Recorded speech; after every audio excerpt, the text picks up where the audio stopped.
Good evening. Right, we were.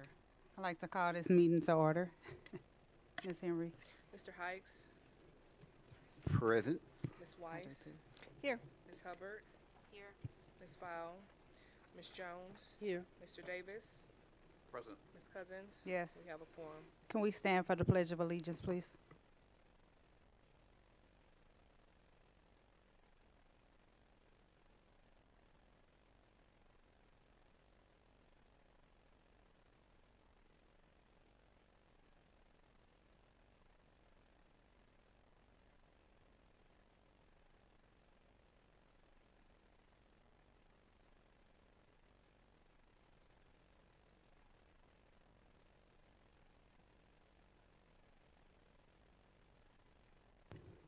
Thank you.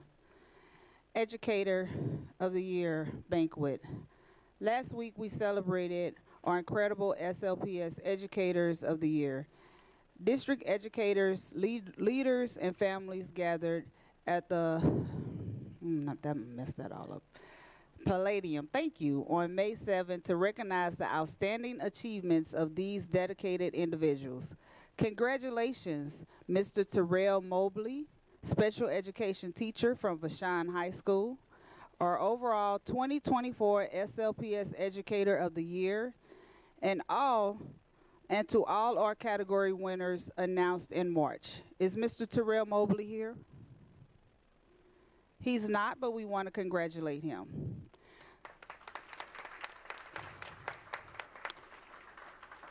Join us in celebrating all of our amazing educators who inspire and empower our students every day. Keep an eye on SLPS social media channels for a special video series highlighting these stories. Literacy for the Lou Sneaker Ball. Throw on your freshest sneakers and join us on Saturday, June 1st, for the first annual Literacy for the Lou Sneaker Ball. Our celebration of literacy and style will take place at the O'Fallon Park Rec Complex located at 4343 West Florissant Avenue, St. Louis, Missouri, 63115 from 12 p.m. to 3 p.m. There will be books, giveaways, food, haircuts, glam squads, and of course, lots of dancing. To RSVP for the Sneaker Ball, please visit www.slps.org Sneaker Ball. Dr. Scarlett. Good evening, everyone. Spirit of Excellence graduating class of 2024. Tonight, the Spirit of Excellence shines brightly for the class of 2024. This class holds a special place in my heart as you are the first students to walk across the graduation stage with me serving as your superintendent. The dedication and perseverance you demonstrated are reflected not only in your academic achievements, where you have received $48 million in scholarships and counting. Give them a hand, you all.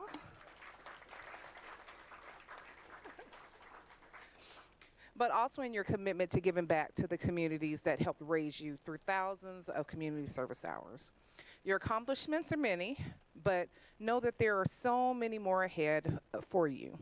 Use your voice, vote, and actions to help bring forth a society that values justice, equality, and compassion. Understand that there will be stumbles on your journey, but Frederick Douglass told us, if there is no struggle, there is no progress. Embrace these challenges as opportunities for growth and learning, for in life, the pursuit of knowledge and self-improvement never truly ends. You all serve as living testaments to our district motto, you can go anywhere from here. And if I'm not mistaken, this is the show me state. So the class of 2024, show the world what an SLPS graduate can do. A special thank you for our family forums. I would also personally like to thank everyone who joined us for the Parent and Family Forum series. Thank you for braving the elements on multiple evenings to ensure that your voices were heard. I want to assure you that your feedback is invaluable to us. We're committed to using your insights to make real, substantive change that will benefit our students and our community. Thank you for sharing your perspectives as we work together to provide our children with the tools they need to excel. Your partnership is key to ensuring the St. Louis Public Schools serves the families of this city in the most equitable and beneficial ways possible. For those who are unable to join us, don't worry. There will be plenty of opportunities for collaboration in the near future. Gateway STEM ROTC named Outstanding Organization. Air Force JROTC headquarters just announced their annual unit level awards. I'm incredibly proud to share that Gateway STEM's JROTC has been named an outstanding organization for the 23-24 school year. Only a very select percentage of the 831 units across the nation receive this recognition. This is a remarkable achievement and even more impressive considering this is their second consecutive year earning this distinction. Congratulations go out to the dedicated young cadets, Lieutenant Colonel Divelson, the JROTC department head, and Dr. June Berry, Gateway STEM principal. Their dedication to excellence is an inspiration to us all. So a few upcoming dates. We know that we have graduations starting tomorrow, and details can be found on our webpage at www.sops.org, class of 24.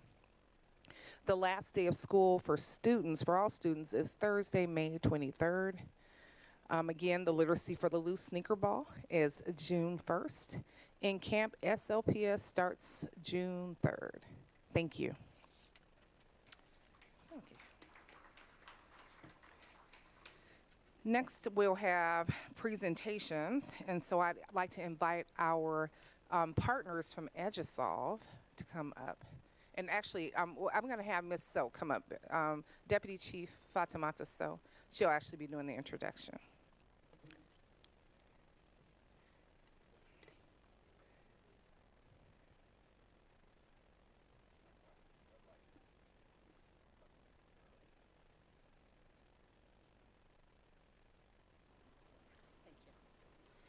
Good evening, President Cousin, Vice President Davis, board members, Superintendent Dr. Scarlett, SLPS community.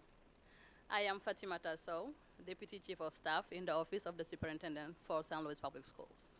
Tonight, I'm excited to introduce you to EduSolve, education consulting company. We are partnering with them in a performance management project. Their team is here tonight to share with us their work, how it's impacting the district, and how they are supporting our directors. Join me in welcoming Dr. Dana Godek, the CEO of EduSolve.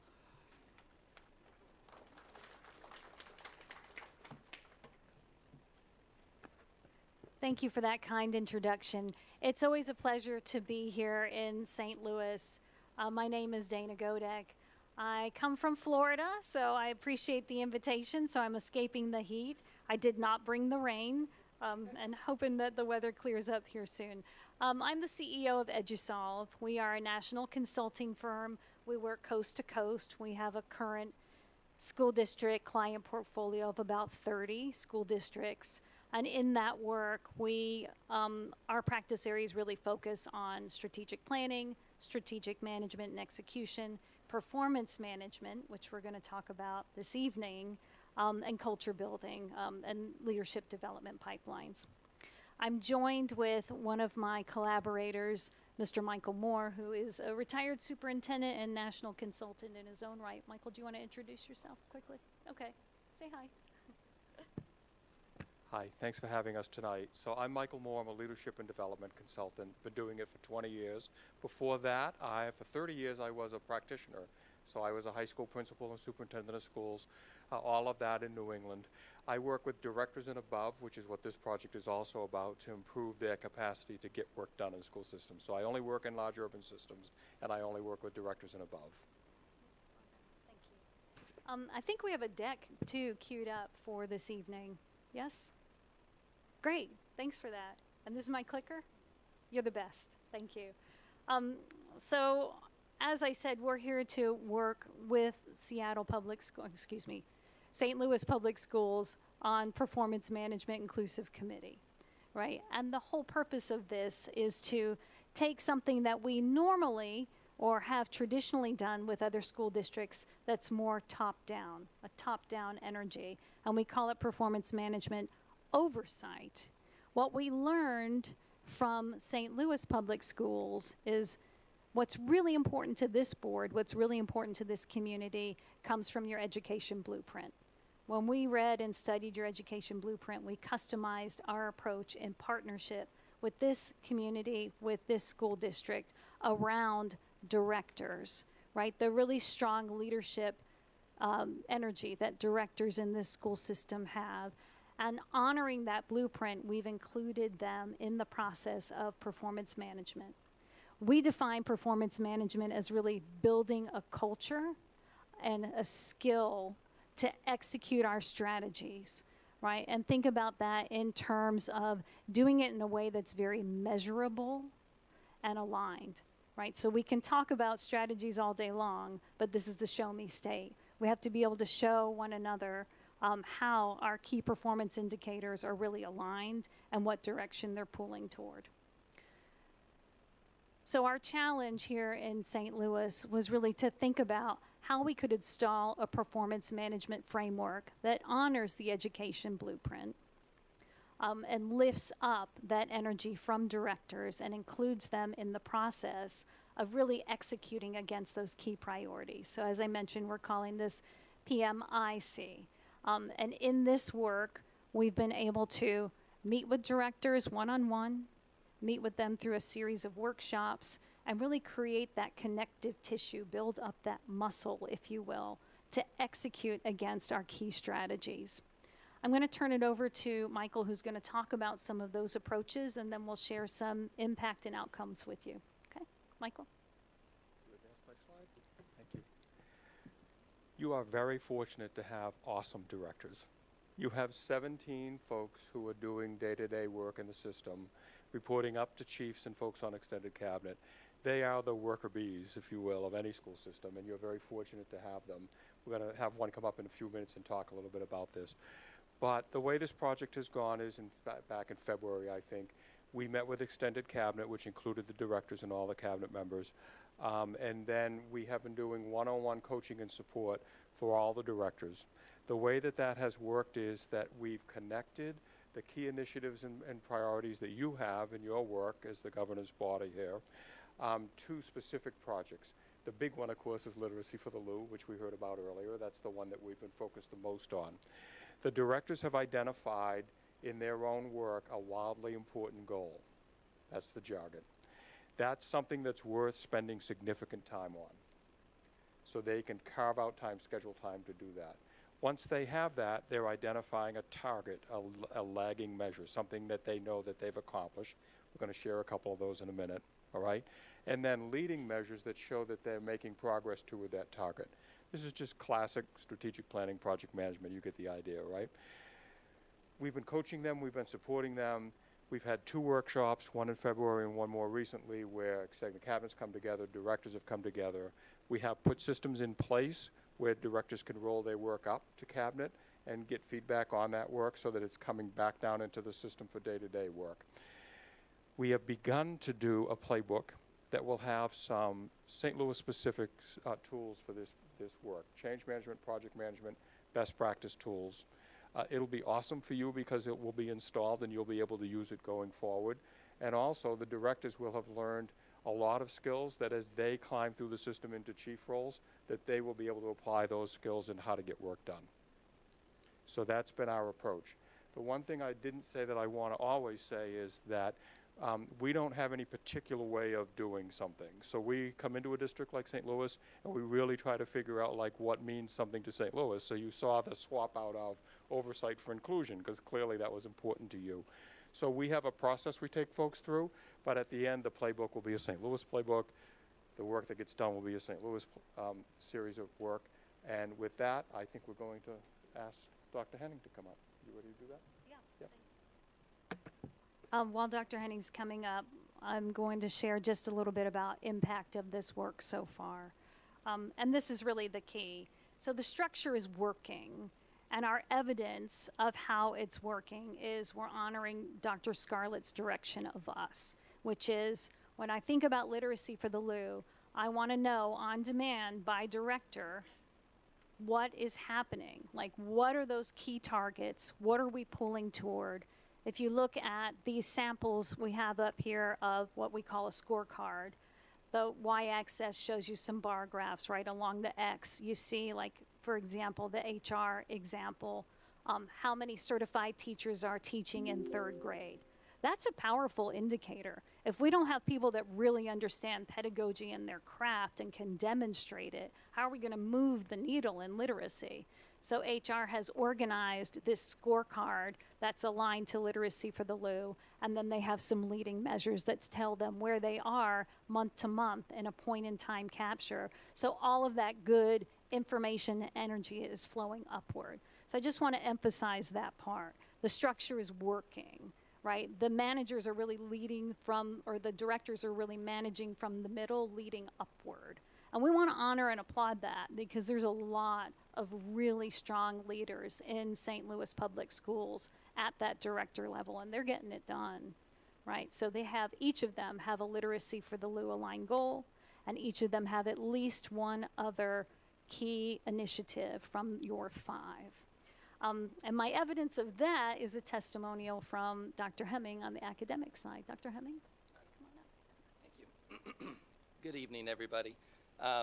So when we talk about performance management in the academic office, we're really talking about a systematic approach, and I'm going to read this right off of my slide here, a systematic approach to ensure that effective and efficient business processes are in place. The reality is we're not a business. We're a school district. And our data points at the end, it's not dollars and cents. That's not the bottom line. It's children, and it's lives, and it's families. So we can't afford to not be efficient in how we distribute our resources. We can't afford to not be thoughtful in how we decide what are we going to invest in, what are we going to actually pour our human resources and our finances into. And so what we're seeing in the academic office under the leadership of Dr. Brown is implementation of those practices and protocols. So right away, she had us start on developing and implementing a return on investment. So anything that's going to leave the academic office, she has already put in place for us to, she calls it working the wheel, right? Which means if it's the SPED director, if it is the ESOL director, if it's CCR, virtual, whoever, everybody weighs in and says, how is this benefiting our children? How is this going to provide the kind of return on investment that aligns with the goals and the strategies that not just you, but the folks who voted for you are saying, this is what we want this district to be about. So I can let you know that this is what we're doing in the academic department. This is how we're actually playing this out. So we have specific documents and protocols, processes, a regular cadence. Another phrase that Dr. Brown always likes to use is we have a regular cadence of meetings. So every single operations meeting, I come back with a project management update where we're saying, hey, how are we making sure we implement this? Okay, I'm looking at the time. I need to stop. So that's my testimonial. All right. Thank you for that. Yeah, I hope you hear the enthusiasm and, frankly, the joy in that work, right? The connectiveness between the directors and the chiefs. That structure really is strong. And we love the fact that we've got these powerful impacts on the horizon, which is to continue to reinforce that change management behavior, right? That skill of really being focused on a scorecard, what that represents, and how that's aligned. We are also really anticipating some full-scale change management processes, right? Michael talked about the playbook that is uniquely St. Louis Public Schools and how that's just really organic to the process. And this is being connected to Dr. Scarlett's vision for this transformative model for the system. So we're really honored to be part of that. Ultimately, our end game or our long-term vision for this system is, yes, we have those scorecards that are aligned to KPIs and goals, but really we'd love to see in a future state, beyond just like those metrics that are right at the director level, seeing that aligned directly to student level performance outcomes. So a financial goal around student performance, you know, an HR goal around student performance. So we have the connectivity to key initiatives, but we can also individually within our departments talk about how that relates to the success outcomes of a child, right? And that's a great vision for this work. So moving forward, we see that out in front of us as part of the longer term strategy of ensuring performance management in St. Louis Public Schools. With that, I'll take any questions. Is there any questions? Vice President Davis. Thank you. We were trying to guess which director was going to give testimony. Oh, did you guess right? We didn't. I no. didn't. Oh. I thought it was Director Brookings. Yeah. Oh. and- I should have known it. I should have known it was going to be Dr. Hennies. He's always the go-to. But go ahead. That Any would be another good questions? choice. right. Yeah. We were looking out and it's like we got some good ones. Yeah, that's Um, an excellent choice. I'll try to think of the best way to phrase this question, but I mean, just in terms of, and this may be an unfair question, but that's usually what I ask.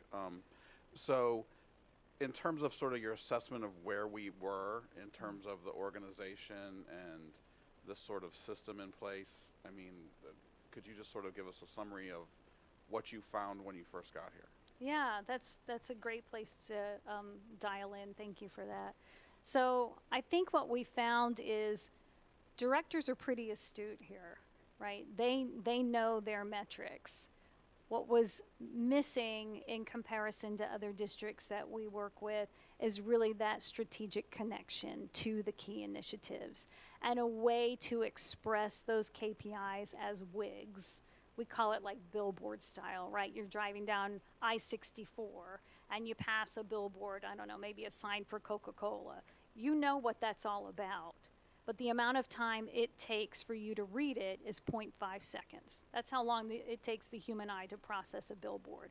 We want 0.5 seconds understanding of what the directors are doing upward to their chiefs. And once we've accomplished that, we're in really excellent shape. So that piece, you know, there was daylight there. So we've closed the gap between that conversation and those targets. Yeah. Does that answer your question? Excellent. Any other questions? Thank you so Okay, much. Thank you.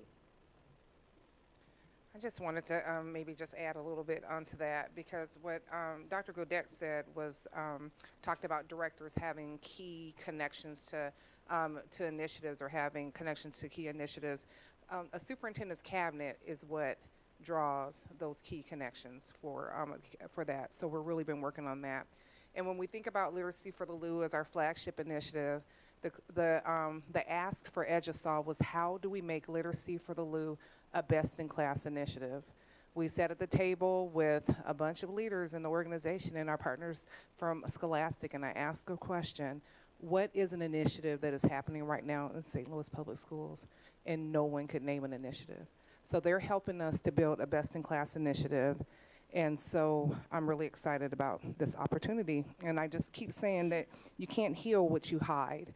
And so we're sharing our data publicly so that we can talk about how we're being accountable for student outcome data. All right, thank you. So next, our partners from Reuben Brown. We have Miss. Yep. Thank you. Good evening. My name is Marion G, and I have the privilege of serving as the Audit Committee Chair for SLPS.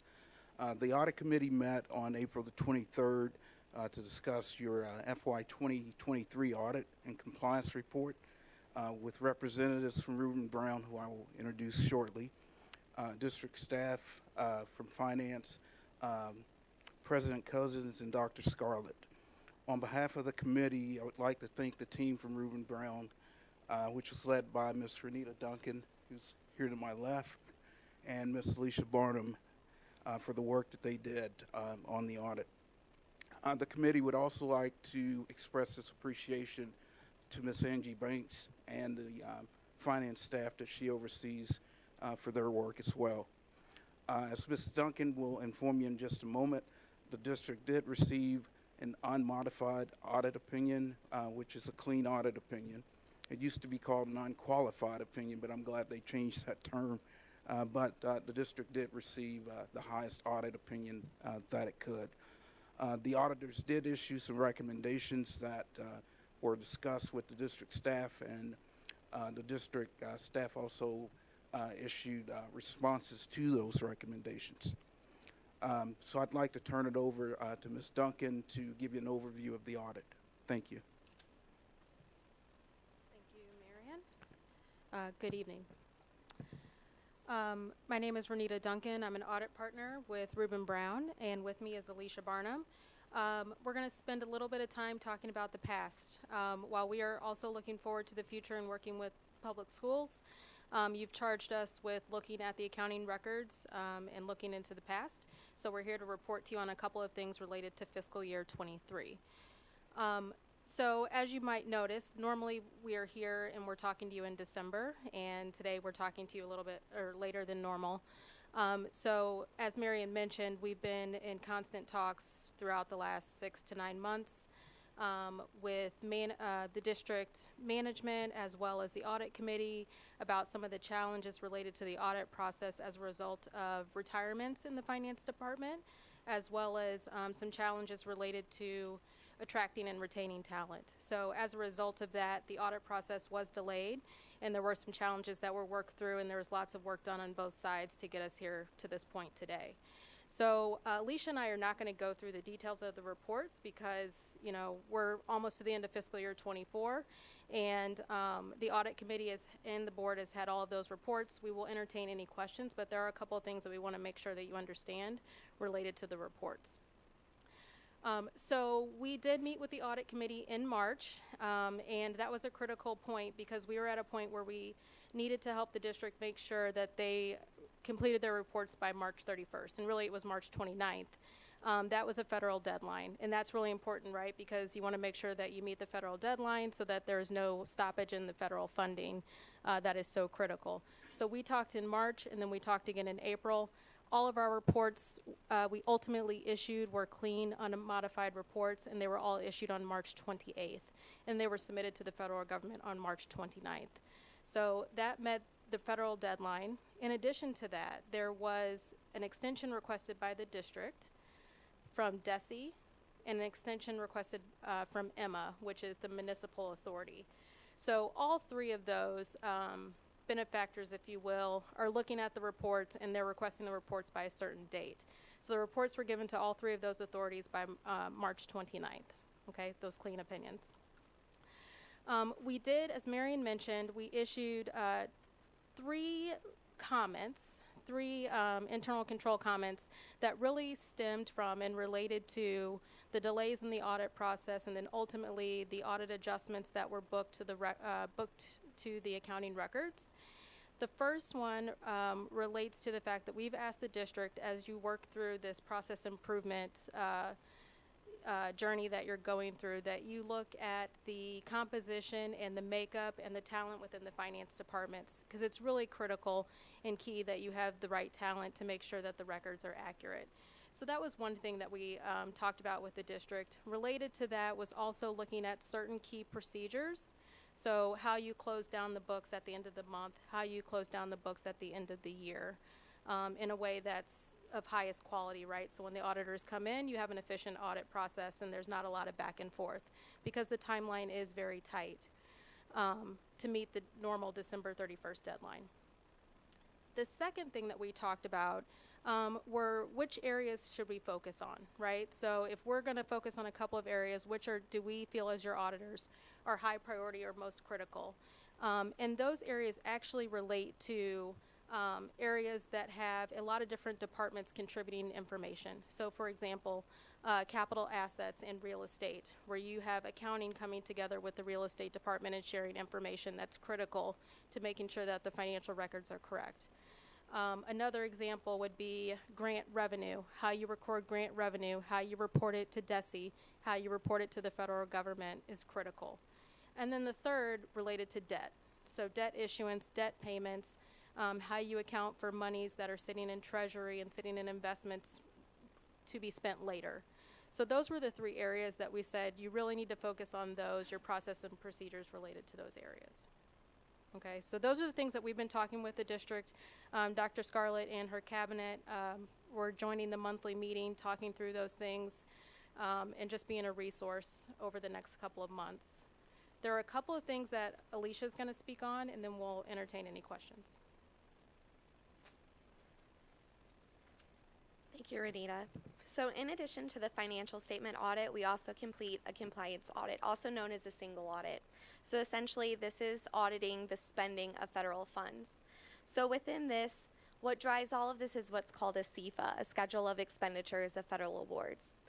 So during the current year, we audited two programs, two grant fund programs, and that was CRISA, which is the Elementary and Secondary School Emergency Release Fund, as well as Carl Perkins.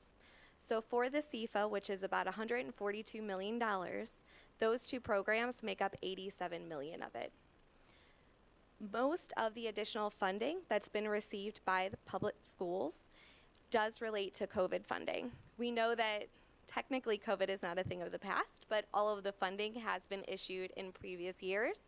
They have extended the spending of COVID funding, so we will be seeing this affect the CFA for quite a few years to come. Within the single audit, we did note one significant deficiency relating to inventory being taken. So anytime you spend federal dollars, we all know that money is not free, and it triggers some additional requirements. So if you purchase capital assets with federal dollars, you're required to do a couple things to keep up with that inventory. One is a full physical inventory at least every other year. That did not take place this year, and part of it is what Renita had mentioned, the personnel being short. A lot of this inventory is across multiple schools throughout the metro area. Management agreed with this, and they noted that they will be looking into options on how to remedy this in the future. And then just as Renita mentioned, we are working with the district on a regular basis. We're in communication with them. We're here to be a resource to them and answer any questions or try to find efficiencies in any process. And we are planning on beginning what we call interim field work or planning for the 24 audit in July of this year.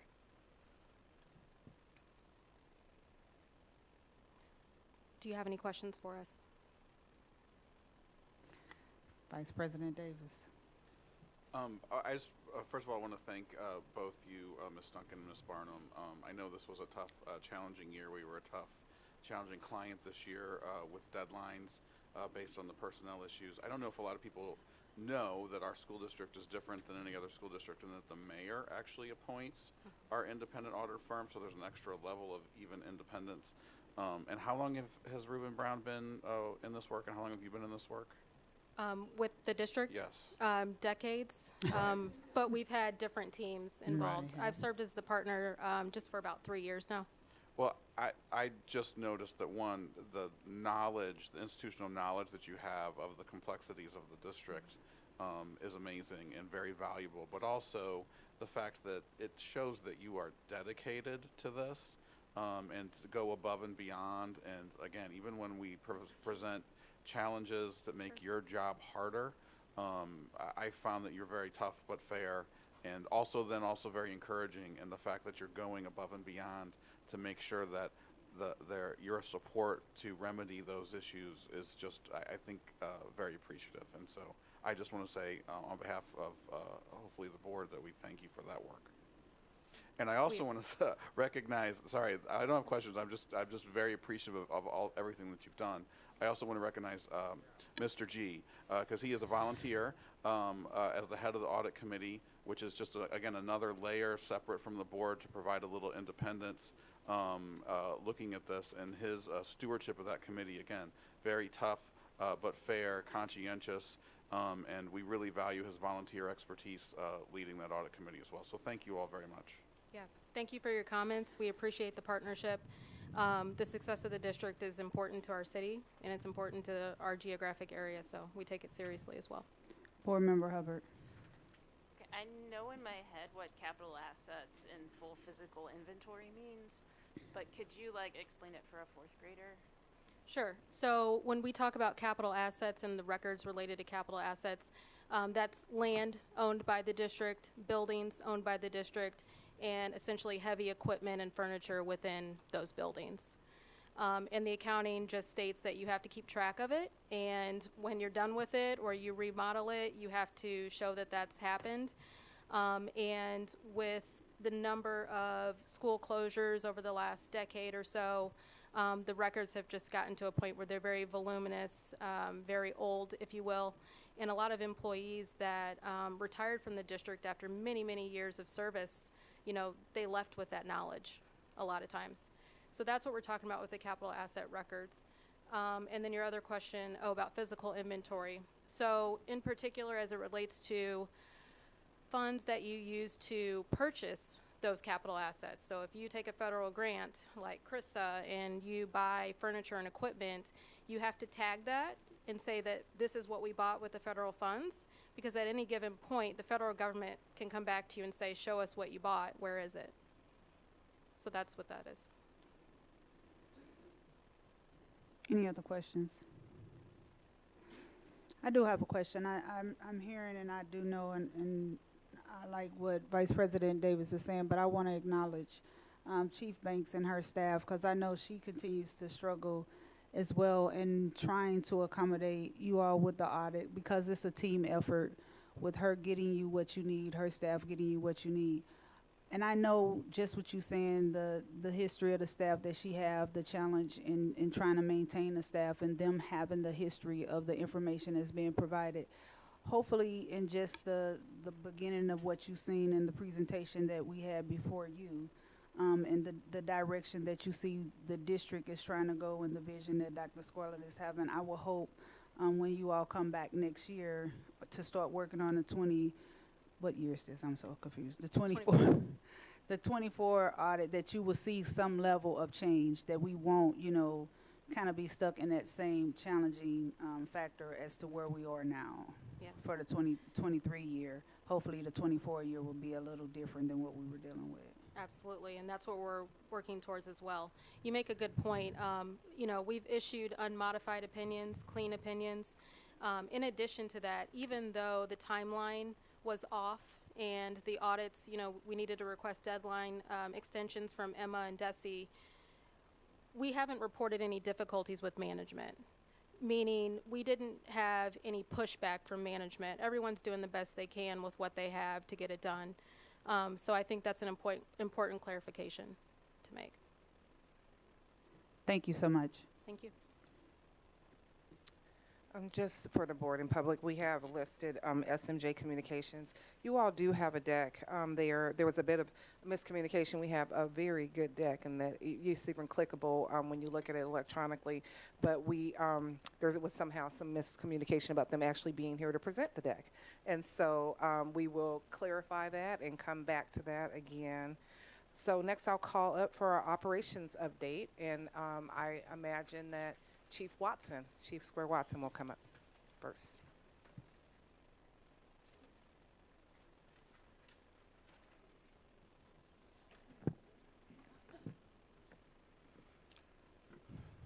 So good evening. Good evening, President Cousins, Vice President Davis, board members, Dr. Scarlett, and the listening audience. I'm Square Watson, Chief Operations Officer, and tonight we'll be providing an update from the Operations Department. On the initial screen, you see the team, led by Colonel DeAndre Davis, Director of Safety and Security. We have Ms. Jaranetta Brookins, who will be speaking on behalf of Ms. Althea Albert Santiago, Director of Food and Nutrition Services. We have Mr. Anthony Graffenreed, our Interim Director of Facilities. Ms. Toya Nakanola, Director of Transportation. Dr. Nika Lemons, Deputy Chief of Operations, and we'll also be joined by our partners with Navigate and our transportation consultant group, Formative, in addition to Mr. James Rajiv with Highland Fleet. So for all of our presentations, we like to focus on the goal areas. Operations team are the lifeblood of schools, ensuring that each system is operating as it should in support of student safety, learning, as you see with third grade reading and math, as well as well-being, culture, and climate.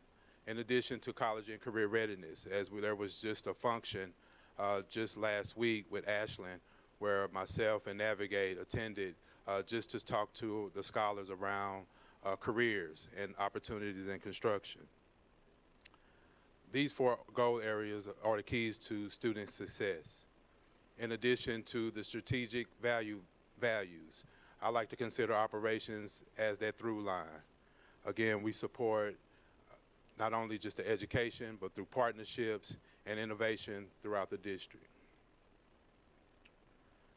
So tonight, you will have the opportunity to not only see and hear from the leaders and the partners in safety and security, again led by Colonel DeAndre Davis, food and nutrition with Ms. Jaronetta Brookins, facilities with Mr. Anthony Graffenreid, and transportation, last but not least, led by Ms. Toya Nakanola.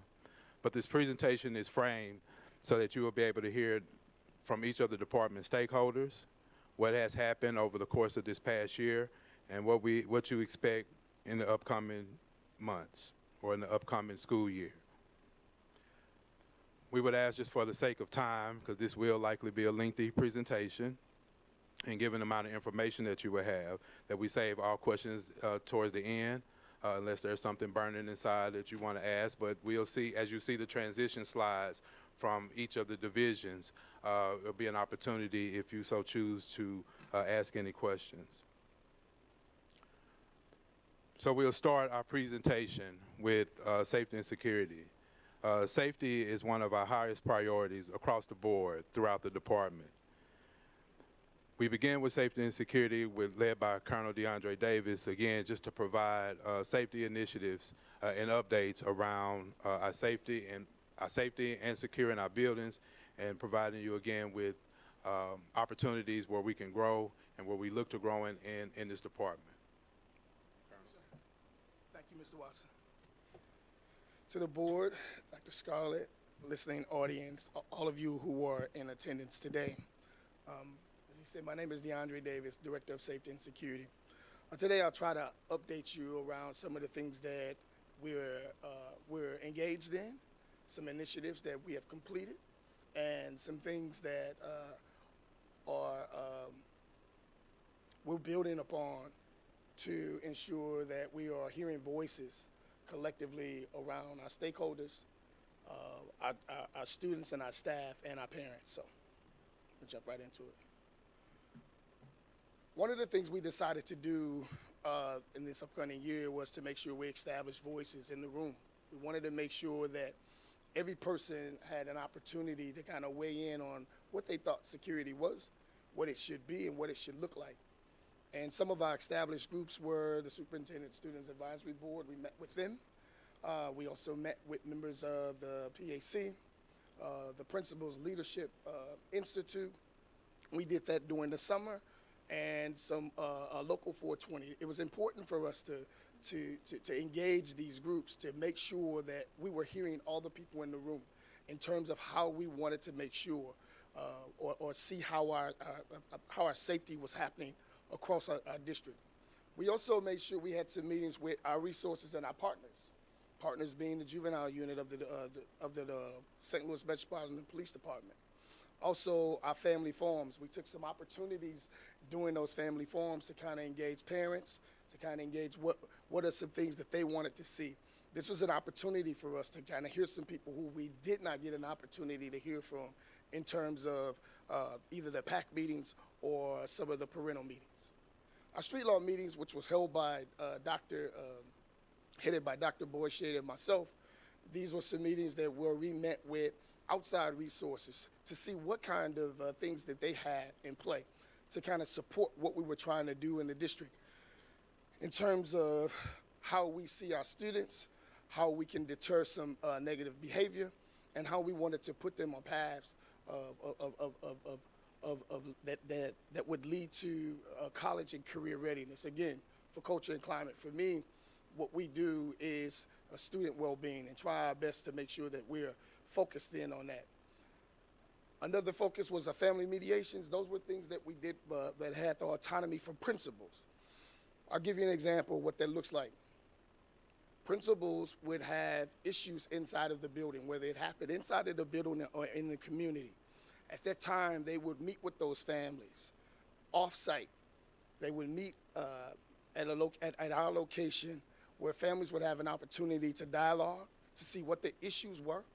Resources were in the room, social workers, counselors, anything that they would need to kind of support them in that space.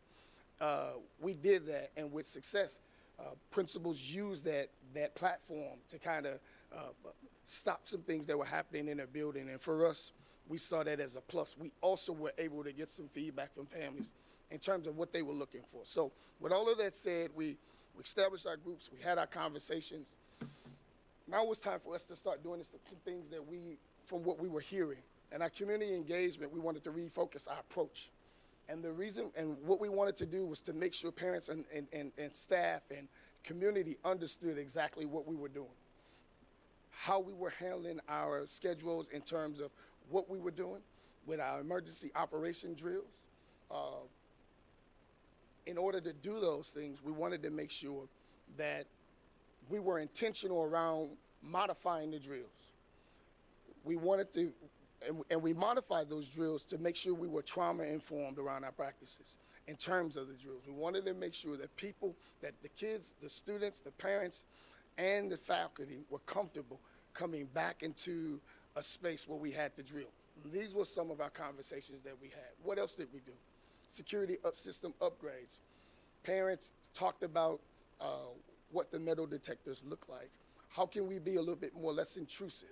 How can we be a little bit more efficient in terms of getting students into our buildings, making sure they were getting to their classes on time? We heard that. We researched, we vetted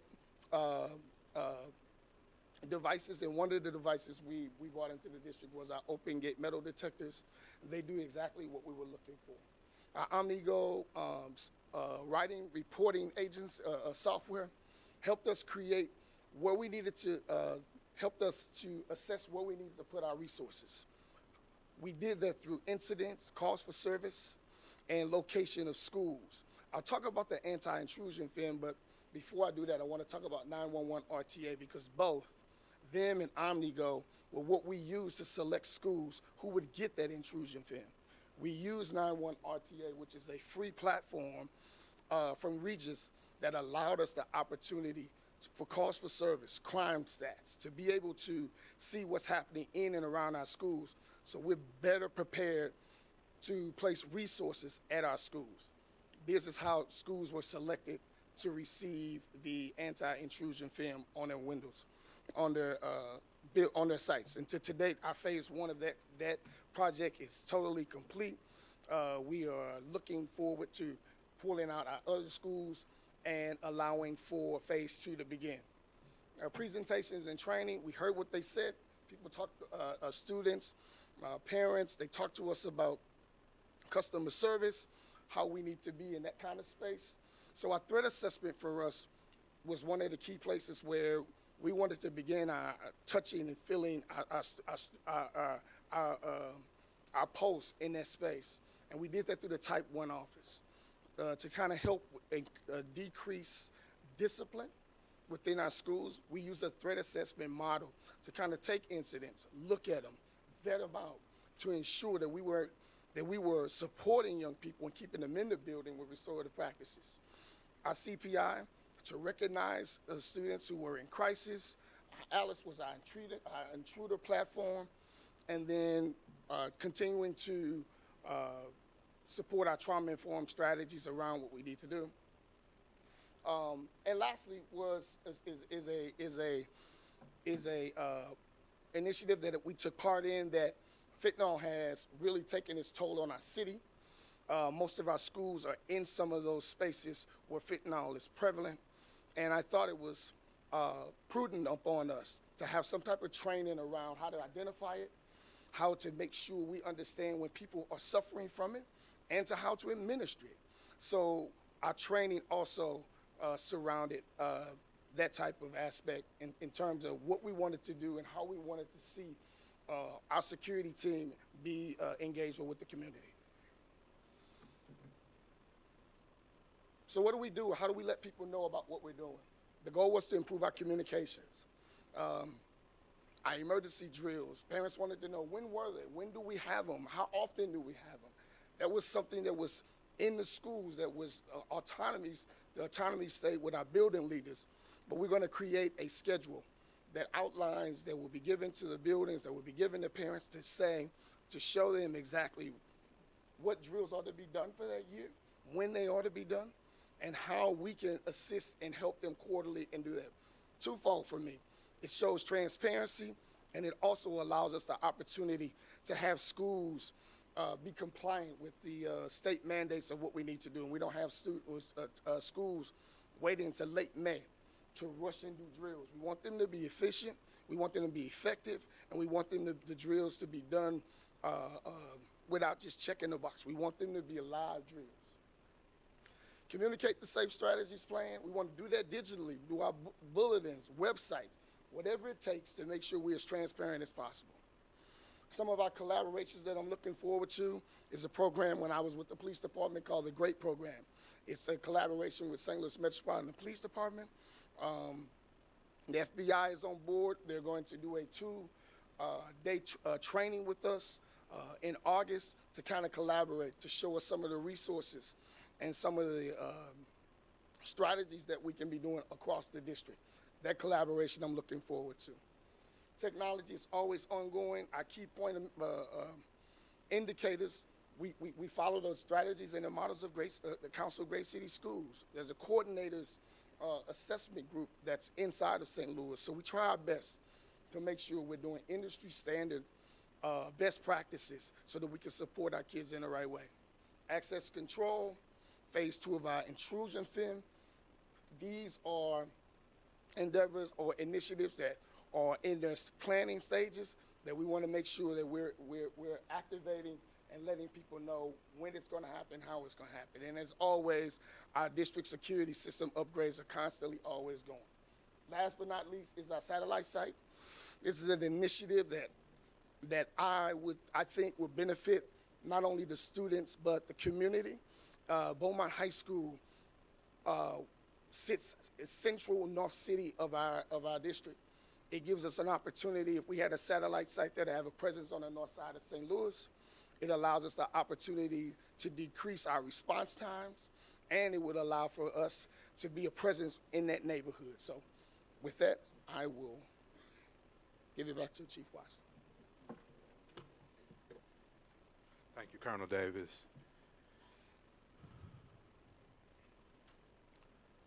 So next, we'll have an update in regards to our food and nutrition services.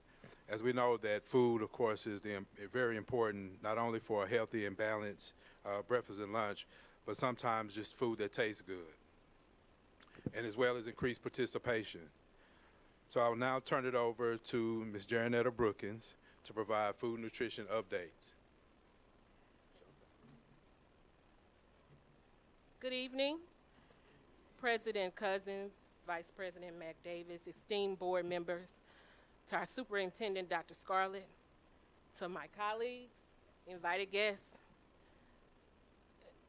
When the PMIC group presented, President Cousins thought I would have a testimony.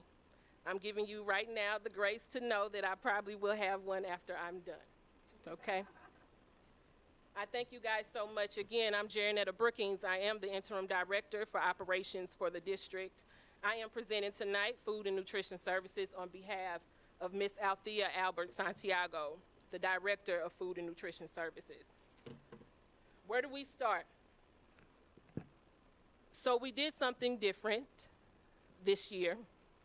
As many of you know, we have been in an active RFP, request for proposal, for our food service management company over the last few months. We looked at this different in this space because we focused on stakeholders. Who are our stakeholders? Our students. We took this approach, we came together, and we decided we indeed needed a student voice as we went through food service vendor tastings. Those tastings were held on Monday, April 8th. It was Eclipse Day. It was a very busy day in the district. Our students came, and they were students from Dr. Scarlett's Student Advisory Board. We do engage in regards to Parent Action Committee meetings, cafe staff, and student surveys. But let's raise the bar, ladies and gentlemen. We had our students come. And when they came to do the tastings with the vendors, they were honest. They gave us feedback. They told us what they liked, what they did not like. They spoke of their intolerances, allergies. Why can't we make it for them? We had these deep conversations to engage and have more participation with our food service programs. We wanted to have our students here so it can increase their role and their thoughts and their processes and what they're receiving every day in our buildings. See, y'all got me doing double work clicking. Food service transition strategy. I want to discuss these pieces as they present to you on the board. What does this mean? Our first option is goal setting and prioritization. We want to set very clear goals and objectives, including alignment with district goals, budget management, and maintaining student participation and input. Prioritizing goals based on our stakeholders and feasibility with setting timelines and milestones for achieving our goals. We can set goals all the time. Things can be going fantastic in our schools. But how do we celebrate and elevate our students to celebrate those with us, especially as it pertains to the food they receive every day? Establishing expectations and quality assurance. Important, listen. Reviewing and implementing menu development and always remaining in compliance with USDA nutritional guidelines. Continue to incorporate fresh fruit and vegetable programs, ensuring consistent delivery of high quality meals and services every day in all schools. I'm going to elaborate on that. You can't give me a magnificent Monday, a just okay Tuesday, a hum-ho Wednesday. I thought about it on Thursday and come back with a fantastic Friday. Our students deserve a magnificent meal every day in our buildings. There's no doubt about it. We know it every day. Staff training and development. Provide continuous training and support for food service staff, encouraging new menu items, meal presentation strategies, and continue learning and providing healthy, nutritious meals to our students. If we don't train the staff that's serving our students, how do we expect them to get what they need? If we're not talking and having these cogent conversations with them, how do they know? I'm getting there. I'm almost done. Let's talk about the 24-25 Food and Nutrition Services Outlook. I call this our horizon. On July 1st, we will have a food and nutrition services vendor in place. What does that look like, Ms. Brookings? The great thing about 24-25, and right now in this moment, we have every opportunity to set the district standards for food service right now. We are very clear in what we want. We make sure they know what we want, and most especially what our children need. Improved communication and collaboration. Colonel Davis touched on this in his presentation as well. We want to ensure that we are communicating effectively to our students, families, and staff regarding changes to the Food and Nutrition Services Program. Work closely with our internals, SLPS Public Information Office, and implement SLPS Media to engage with our school community. Surveys are good, but how can we elevate and do a little bit more to know what our students need? We want to implement a high-level approach of participation. That means continuing our PAC meetings, student surveys, visiting the schools during lunchtime, seeing what is happening, and also communicating with our building leaders. And we also want to highlight changes and benefits and improvements made. Improvement and innovation strategies. We want to keep promoting our fresh fruit and vegetable and farm-to-school programs as they serve importance in our district, working with our food service management company to offer a diverse range of nutritious and appealing meals that cater to our diverse student population. What we learned when we had those tastings on April 8th, a lot of the students said the meals just didn't look appealing. You wouldn't eat something that didn't look good, right? Let's do better for our students. Invoking discussions of technology, we often don't put technology in regards to food service, but right now, if I was to tell everybody to get on their phone, I'm about to get you some food, we'll be on these apps, curbside, we'll be able to do it. What does that look like in the school setting? How about digital menu boards? How about QR codes for students to order their food? We have options. It's just time to start talking about them and putting them in place. Finally, celebrating achievements and showcasing positive impacts. The things we do, oftentimes we can hear about what's going wrong, but let's talk about what's going great. I think if we do it from the student and community lens, we can see the output of what's to come. Finally, sustainability and long-term planning, my favorite. If we are ensuring communications with our food service vendor and they're meeting the district expectations to develop long-term strategies, if we don't tell them in the beginning and we don't hold them accountable, what are we doing? We have to be consistent. We develop plans to ensure our ongoing success reaches beyond implementation. I can say, yes, July 1 is what we're doing, but I need to know what it looks like October. Everything needs to look the same. If we start on July 1, I need it to look the exact same on the last day of school. Continued input from our stakeholders, our students. We will continue to make sure we're listening, evolving, and applying suggestions. It's easy to listen and take it in, but are we implementing and applying it and making sure it's coming to full fruition? At the end of this presentation, as I close, the one common factor we all have in this room is that we want what's best for the district and the students of St. Louis Public Schools. And if it must indeed start with food service, then I'm the servant leader to do my best to make it so. Thank you.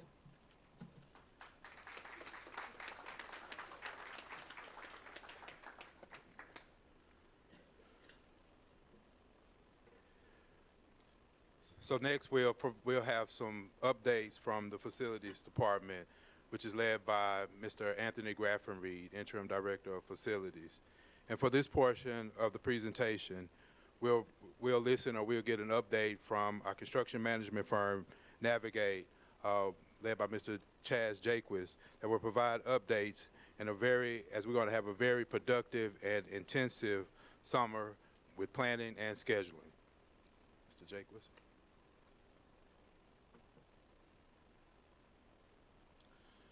Thank you, Chief Watson, and it's tough to follow Director Brookins when you start talking about food, you know. To Madam President Cousins and Vice President Davis, members of the board, Dr. Scarlett, to SLPS leaders and staff, to the listening audience physically and virtually, and to everyone in their respective places. Again, my name is Chaz Jaquist. This is home for me.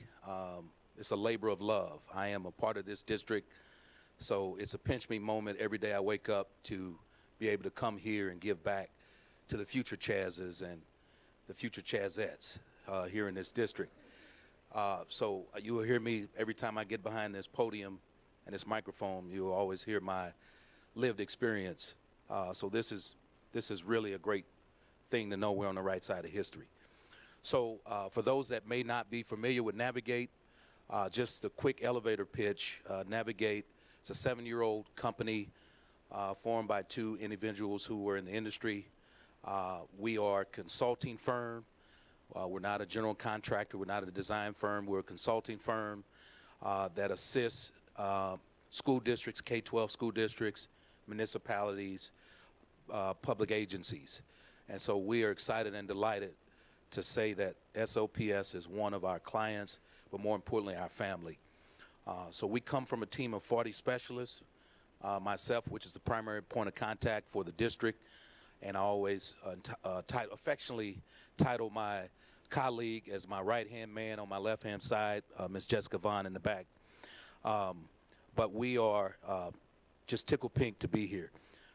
And so given that, this district, this board, this body approved for Navigate to be onboarded in July of 23.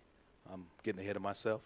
And we are want to take a 1838-foot view of what we inherited when we come in fiscal year 23 and the look ahead of fiscal year 24. So we've been working with Chief Watson and Interim Director of Facilities, Mr. Graffenreid, to assist with the Proposition S bond issue, which is a great work. So I only have 4 slides. I'm not going to do as much talking as my predecessors here, but we want to give an at-a-glance complexion of what the work we've identified behind us and what's ahead of us. Before I move forward, there's 2 things I must refresh this body about. There's 2 ways that we identified this work. A, from the Facilities Capital Action Plan, the FCAP, where we spoke directly with district staff who were intimately involved with the district and familiar with the buildings and grounds. And B, very high-level data for utilization, which is enrollment over capacity. So this is how we have identified the work until in a couple weeks we'll hear from one of the design teams, Cordigan Clark, who will give a more robust identity when it comes to facility condition assessments and facility master planning. If we go to our next slide,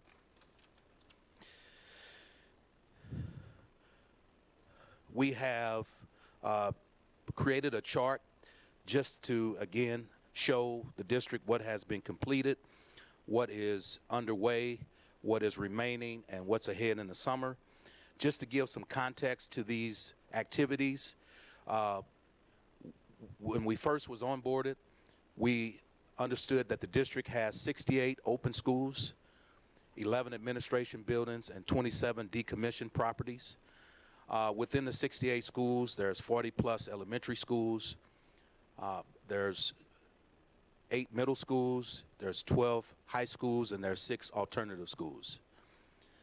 Within that context, right now for fencing, we're looking at 45 schools, 20 are open and 25 closed, 232 drinking fountains, 35 schools that will have flooring repairs, 14 schools that are being touched with painting, 17 playgrounds, 86 benches, which touches 44 schools, and 3 schools for kitchen renovations. So within those, that data and within those numbers, these are the schools, the number of schools we've touched and completed to date. If we go to our next slide, it shows what is remaining and in progress. Most of the work can only be done when the scholars are not in the building. So that's why you see what's in progress looks a little different than what has been completed. But as we see, there's progress nonetheless. So if we go to our next slide, we have what is remaining between the fiscal year 24, and it's going to overlap a little bit with fiscal year 23. These are what we have remaining in the district that will be completed by the calendar year 24. And if I may navigate, and this is not to toot our own horn, but this is just to show that we're not only a hired hand, but we want to be a trusted partner, and we want to be considered family. We have to date have a cost savings to the tune of $5 million that we have saved this district and county. So if we go to our final slide, we've already identified what we've completed to date, but at a glance, a look ahead for the upcoming summer work, which will commence May 28th. For stair tread replacements, we're going to touch 16 schools. For whiteboards, we have 11 schools, which will account for 400 whiteboards, 37 schools, and 85 exterior door replacements, could go up to 100. 21 schools will be painted, 6 schools fire alarm replacements, 14 schools will have roofing replacements and tuck pointing, 6 schools for lighting replacements, and 40 schools, actually 10 schools but 40 restroom upgrades within those 10 schools. So as Chief Watson alluded, we have a great work ahead of us, but we are ready, willing, and able to proceed. And as we're doing it, no man is an island, no man or woman is an island to themselves. We have the A team with us, which includes the summer camps, staff, SLPS facilities teams and operations teams from Ms. Brookins and Mr. Graffenreed. So we plan to coordinate our efforts and not work in silos. That concludes my proportion of the presentation.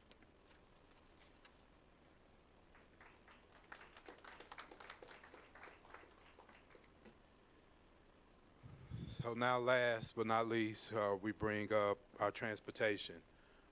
One of the areas that definitely has been a challenge throughout the course of this year. You know, in light of what the current vendor who will provide transportation services through the summer learning camps through July the 12th, this has been a high priority, not only within the department for our scholars in schools, but also a priority for our fearless leader, Dr. Scarlett, who every day, every morning, 7:30, 7 a.m., asks me, where are we at with transportation? Where are we at with transportation? We just finalized an RFP in which the district is looking at a multi-vendor approach, and recommendations have been brought to the board for approval this evening. We have engaged with our transportation consultant group called Formative to provide visibility on some of the opportunities that reside within the district. And this is one of the first of several phases of some intentional work around and surrounding transportation. We will be one of the first of the districts throughout the country that face these transportation problems to show what success looks like. And with that, we have our formative consultant, Mr. Carl Allen, who has joined us virtually. Then it'll be followed by Ms. Akinola, who provides just some timelines and updates. And then lastly, we'll have Mr. James Rajiv, who will provide an update around electric buses. So Good evening. I'll go ahead and share my screen if that's okay. Can you show the screen? Can everyone hear me okay? Yes.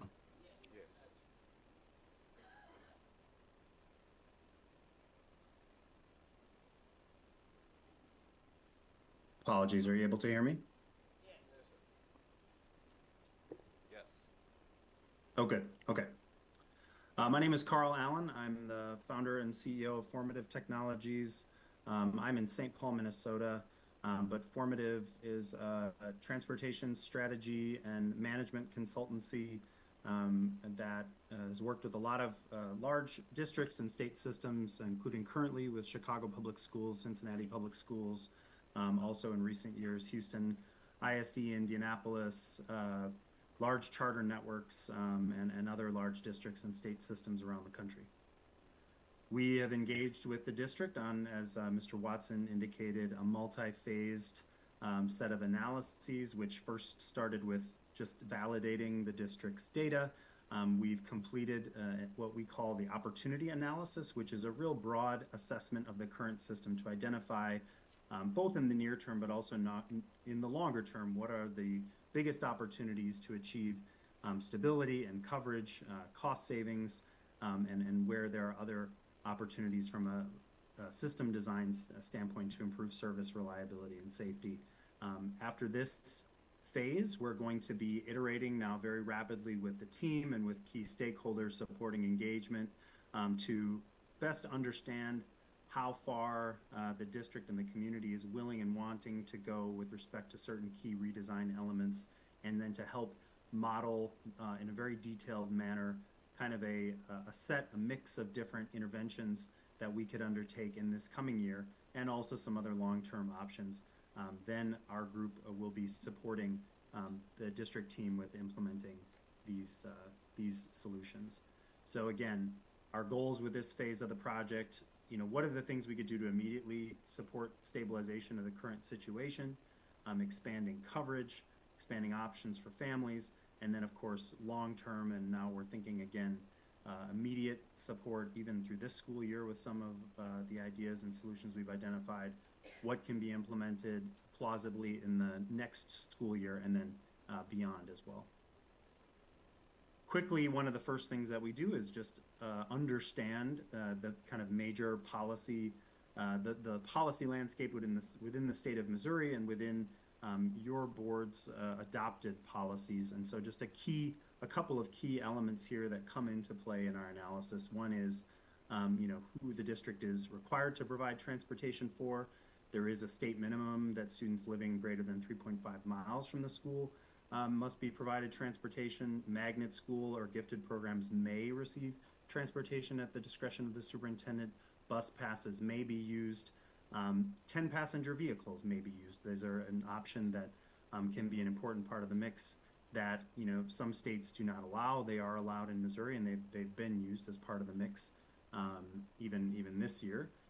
Also, specifically, we wanted to look at parent payment as an option. We know that the district has been offering this on a supplemental basis, but we also looked at the impact and potential for the use of parent payment, subject to some questions that still need to be answered with respect to IRS regulations and so on, but how that could be used as a strategic option as part of the mix. So Formative's work really thinks about the broad set of potential ways that you could support families with student mobility. And so that's why it's not just, we don't just consider buses, but we believe that a district ought to look at how do you maximize and get best use out of your scarce yellow bus assets and scarce CDL drivers. We know they're so hard to come by, but then how might you also use other assets that you have?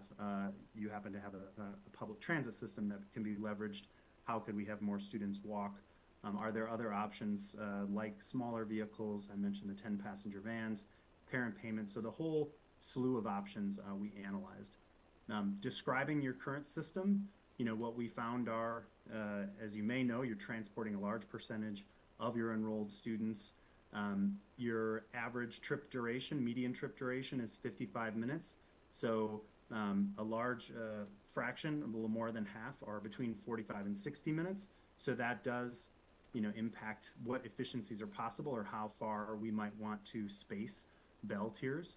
On average, we also noted that there's only 23 planned riders per trip on your yellow bus routes. And so that's a key finding that indicates there's room to fit more students on each bus and therefore transport more students, just requiring the district, to make some choices with respect to routing. We've described just the vehicle mix and that point about 23 planned riders per trip, how we see that in terms of, we call that trip utilization. So on any given trip, what percentage of the practically available seats we consider are being used.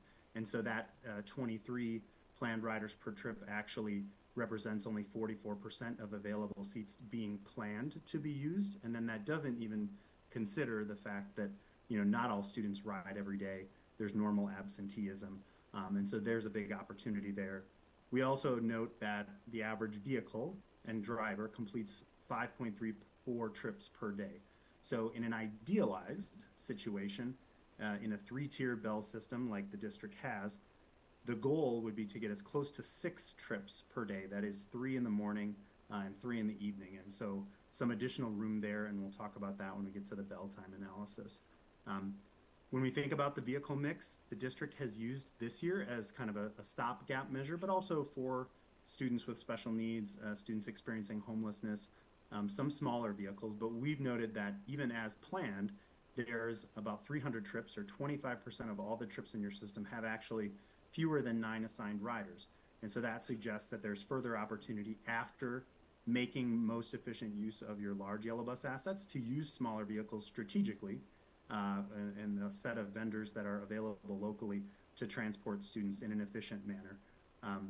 Currently, the average cost per student, when we did our all-in analysis, cost per student per day is $8.53 per student per day. So we'll come back to that when we talk about parent payment. Our major conclusions as far as what these big opportunities are, understanding kind of our initial assessment, first was related to bell times. And so bell times we consider a core system design lever that districts have to sort of set the framework for what kinds of efficiencies are possible. And so at the moment, we've noted that by better aligning and better balancing the number of trips that you have on your 3 bell tiers, that with some minor changes, frankly, the district could eliminate 24 required bus routes from the current configuration. Stop consolidation was another, I'll say the second most significant opportunity that we identified. Basically, what we're seeing on average is that the district's walk to stop policy is very accommodating, or excuse me, I should say the walk to stop practice, where excluding students that require door-to-door transportation, that on average, or the median distance across all your routed students is 0.12 miles. And for elementary students, it's a little bit closer, 0.1 miles, so a little bit more than a block, whereas your policy allows a further walk to stop distance. And so we did some analysis, if that is to say, if you were to stretch that even modestly, there could be significant savings. We actually simulated public transit trips for all your middle and high school students, and that revealed that, in fact, in theory, 4,708 of your students, when looking at the school they're currently attending, the bell times of those students, and their proximity to transit stops, and using the actual schedules from your public transit system, that you could actually, that number of students, 4,700, would actually have plausible journeys on public transit. Finally, next on parent payment, that remembering that about $8 or $8.50 number of your average cost per student per day, we looked at what would an option of paying families and a strategic set of families who on the more outlying, the outskirts of your system, we calculated that on average those students cost you even more, about $9.20 per student per day. And then in lieu of providing a van service, which could cost, we've estimated $41 per student per day or higher, that a modest daily payment for those targeted families would be a strategic way to use parent payment and save significant amounts of money compared to providing bus service, and especially compared to providing van service for those families. The walk zone is another opportunity. I mentioned earlier the policy is that 3.5 miles, which is awfully far for any family, but we analyzed from the current practice of 1 mile through to 3.5 miles at half-mile increments, and how many students would in theory shift if the district were to change its policy. Of course, when we've implemented such solutions in different districts, every neighborhood is different, and the implementation requires a keen eye towards safety. So lots to talk about there. We've done a very extensive analysis, and there's a much bigger set of data and analyses that we've shared with the team. This is just to illustrate what we believe is the first key step that the district ought to take, which is to demonstrate the bell time current imbalance, which isn't as imbalanced as some systems that we've seen, but that with some modest tweaks to a small number of schools, frankly, to better achieve a balance across tiers. And then also, we're also recommending some slight shifts to bell times on the later tiers in order to widen the window. And so those two things combined, the balancing of the number of trips on each tier, allowing for more of your buses and more of the drivers to complete 6 trips, so maximizing the number of schools they're able to serve. And then secondly, to widen the average gap between the bell times by making some small shifts, and we're talking 5 to 10 minutes with a number of schools, can give those buses more time in order to pick up more students before they have to get to their next school, thereby really increasing that trip utilization I described. Then the other interventions around stop consolidation, for example, that's a way by which within that period of time between the bell times that a bus can just pick up more students because the route's more streamlined, it has to make fewer stops, you have more clustering of students at stops. So that's a way to improve that utilization. You need fewer buses and more students per trip on each bus. And then the other options that we're suggesting, like parent payment, using vans, using public transit, the walk zone, these are all options that actually shift students to alternative modes, thereby just reducing the baseline number of buses that you need to provide service. So I'll pause there and hand it back to Chief Watson.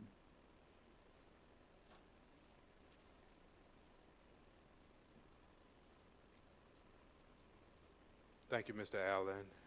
Now we'll turn it over to Ms. Akinola for a timeline of what the next steps are. Good evening. My name is Tony Akinola.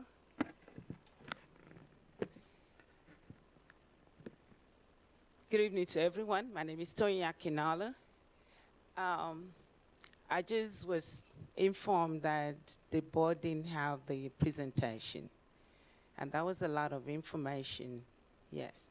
So if you don't mind, I was just talking to Chief Watson because he said he sent the presentation if you want a copy, because I know you'll have a lot of questions and I want you to have a copy. So if you don't mind, if we can print a copy for you, okay.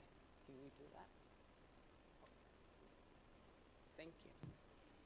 So you can continue with what you have, and during that time, if we can get the executive summary of what was just presented, that will be great. Okay.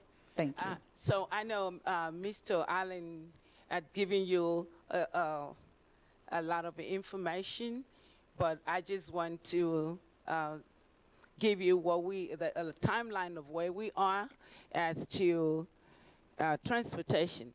The key action that we have in April, which is not on here, is the RFP.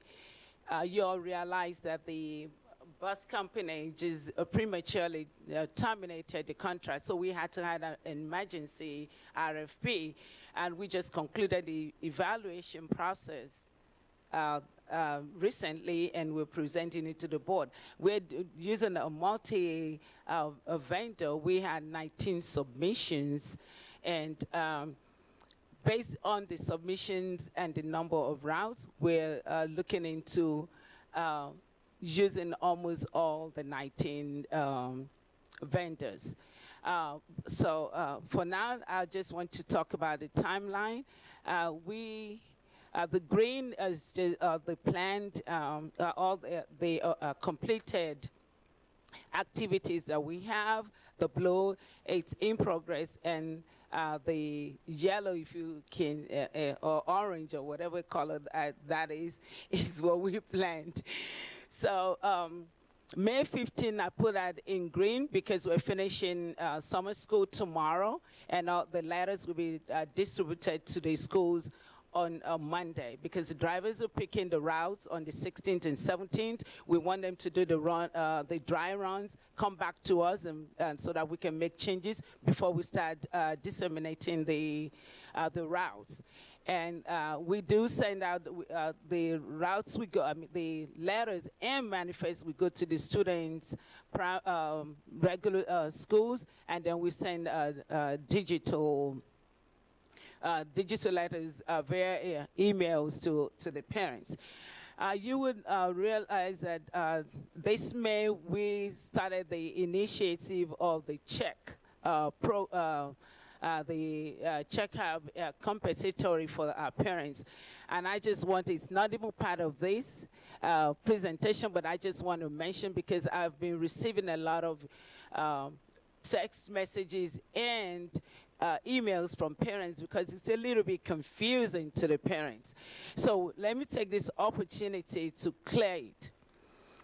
That the first, from May 1st to May 10th, what we had done was we identified those routes that had not been covered for a period of time, and I'm talking about 2 weeks. And the reason why we targeted those groups was because the gas cards that we had in place, were about 2005. So we targeted those students, and we had a form, because we wanted parents to opt out of transportation, because there was no point of giving gas card in, and then we have buses. Because what is happening with our buses right now is we don't know what bus is going to run the next day. Drivers just come as they, sometimes there was a day we only had 15 routes that didn't run, and the next day we could have 30 routes that would not run. We wouldn't know until 5:30 or the rollout time. So it's very challenging. So it keeps me up every day, 4 a.m. I'm up, talking to the bus company, trying to find out who has called in, who has not called in. And in the evening, in the afternoon, is the same. So that's the check cards for our parents is we've already. No, let me say now, the check is a digital wallet. All you need to do is use the link that we have provided. It's on our site, and opt out. You first need to opt out of transportation for the rest of this the school year, which is from May 13 yesterday to May 23rd, the last day of school. Once you opt out, we get the information. We download the information to the company. You don't have to do anything now. Once we download the information to the company, they match it with your information in our system. So your email address has to be accurate. It has to be accurate. So that then you will receive an email from us. Once you receive the email and from check, it will prompt you to download the app. Once you download the app, you set it up, you have to set it up with the email address you have in SIS. If your email is different, you will not get the message from check. So the email address that we send to the company is your email address in the system. What we have realized that we got some emails that were kicked back because they were incorrect. So some of the parents that called me today that said they didn't receive the email, well, those ones that the email address had changed, but they had not changed it in the school. So if your email address is incorrect, you will not receive the information. Once you receive the get the email for those ones that the email address is correct, and you get the email, just download it. You don't have to do anything except make sure that your kid is in school at least 4 days. That is one of the criteria.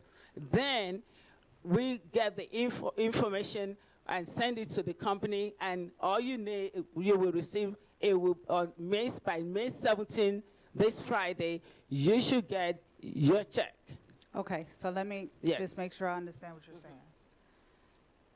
If, in regards to the chat app, if you go through the process from May 13th to May 21st, as long as your child is in school for 4 days straight, and you go through everything and your email is the same email as it is in the SIS system, then you will be able to get access to those funds. Yes, on the 17th. For the 17th. Yes, but it has to be from May 13th to May 21st. Correct. So what about May 1st to May 10th? You're saying now we're going back to the gift cards. Yes, we're going back to the gift cards. So I'm going to make sure everybody understand the chat part, because that's the app part.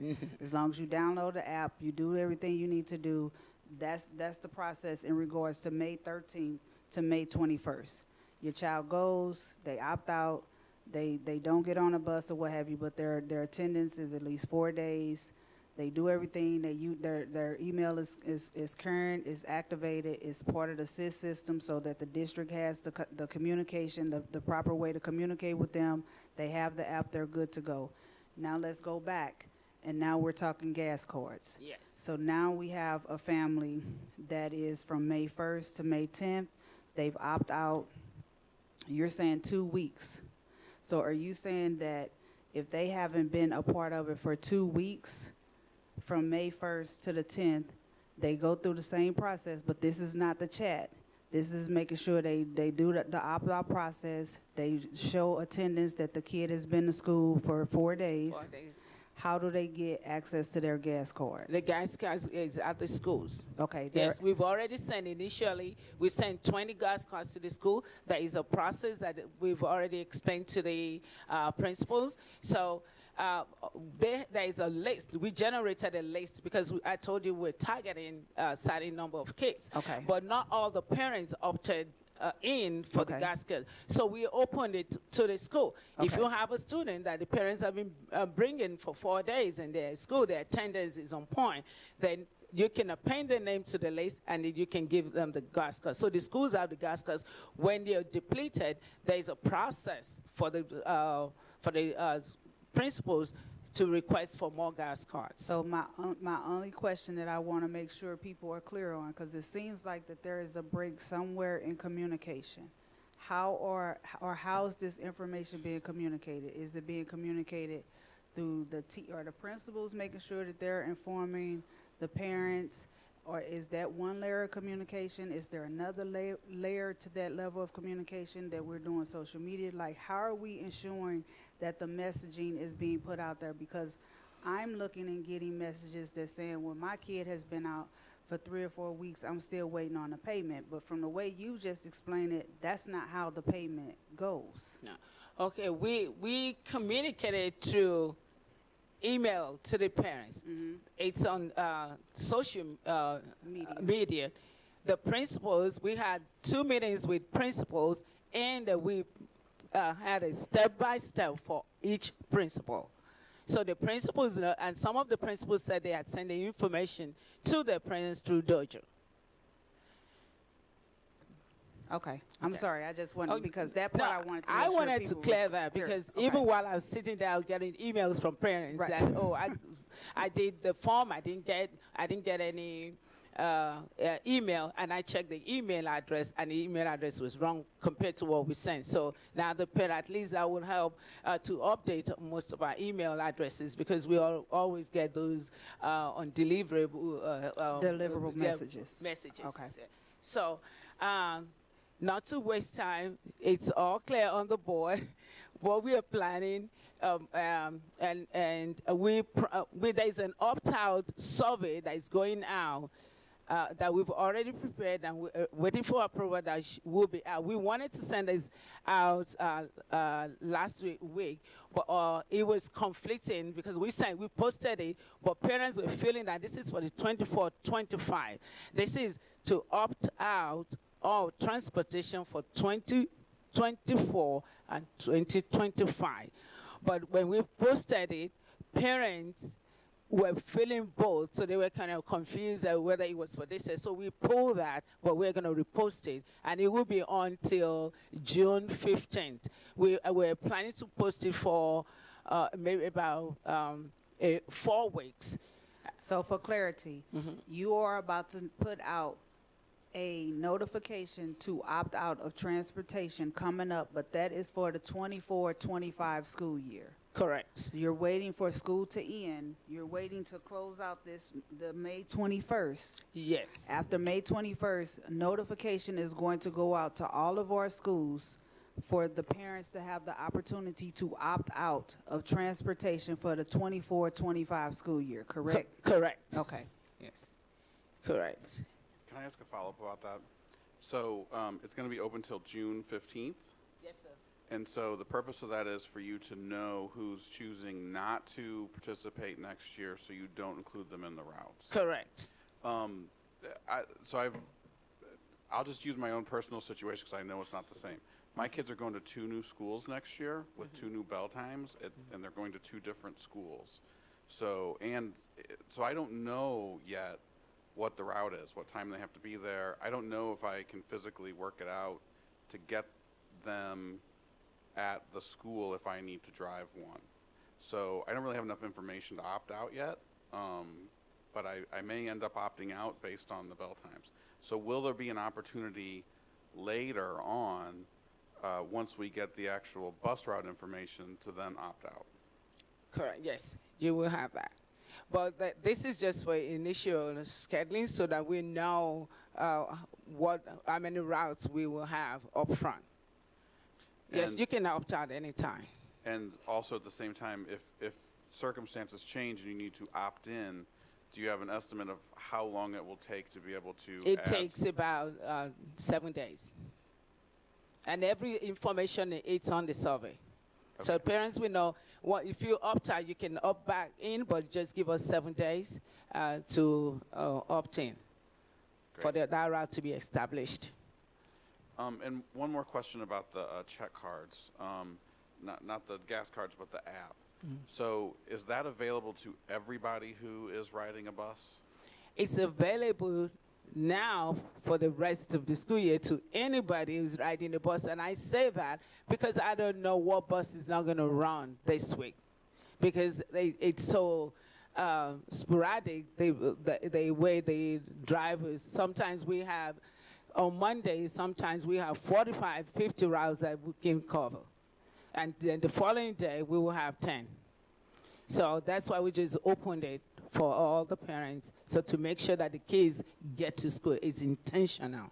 Got it. Yeah. So to provide certainty to parents who you don't know at till 1:30 that there's not going to be a bus and you got to get to school at 2 o'clock, they can just take that peace of mind and say, you know what, we're just out. And so students that don't have that option you're still going to be routing those buses. You're still going to be hoping those buses come.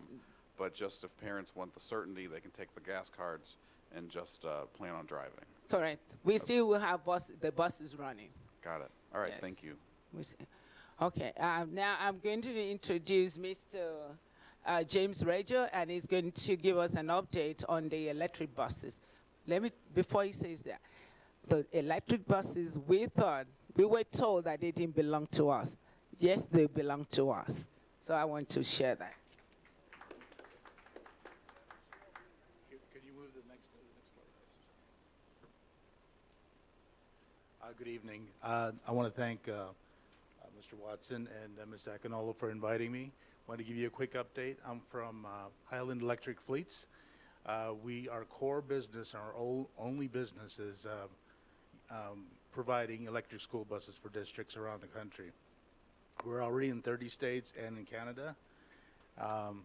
We have in the Midwest, we were awarded about $150 million to provide these buses. And for especially St. Louis Public Schools, we're awarded $290,000 per bus, which is 30 buses, which is $8.7 million. So, and those are your buses. Some of the requirements from the EPA is they want to scrap buses. You have to turn in buses to get these new buses. And I know you don't have them. However, at Highland, we can provide those buses for you on your behalf. So we will find 30 buses to replace to get these new buses. The project timeline is, as the EPA requires, is 2 years from the award.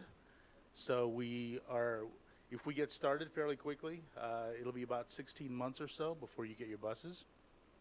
And that includes putting in the infrastructure. We do all of it.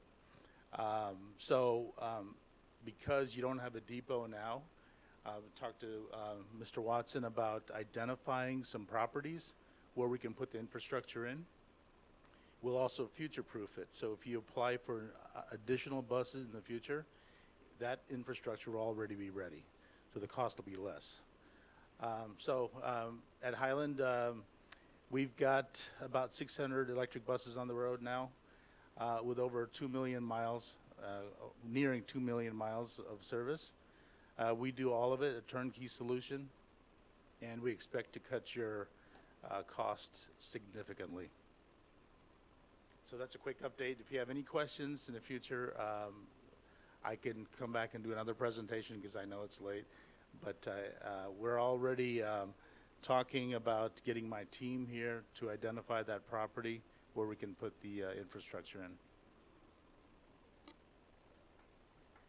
Yes, any questions, please? Secretary Jones.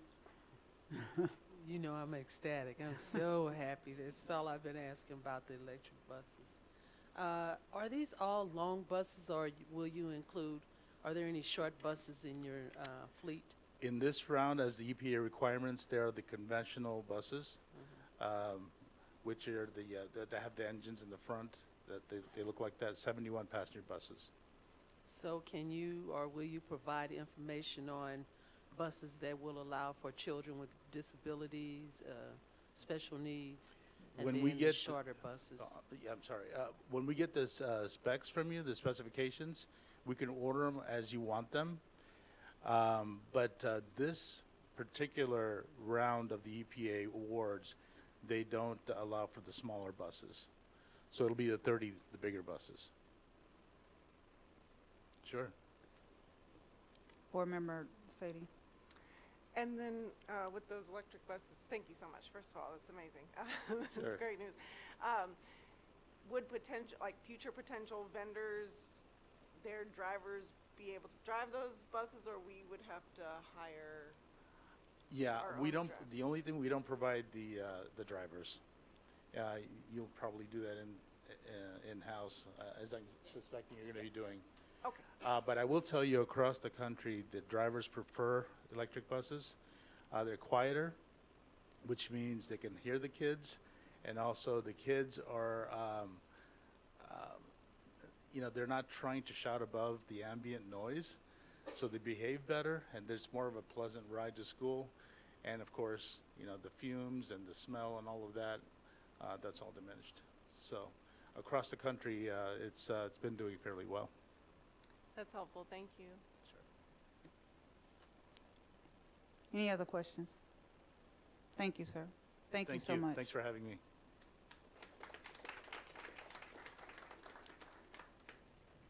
Oh, you're not done, I'm sure. This is it.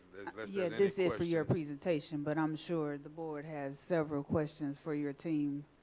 It looks like Vice President Davis has a whole list over here, so I'm going to start with Vice President Davis.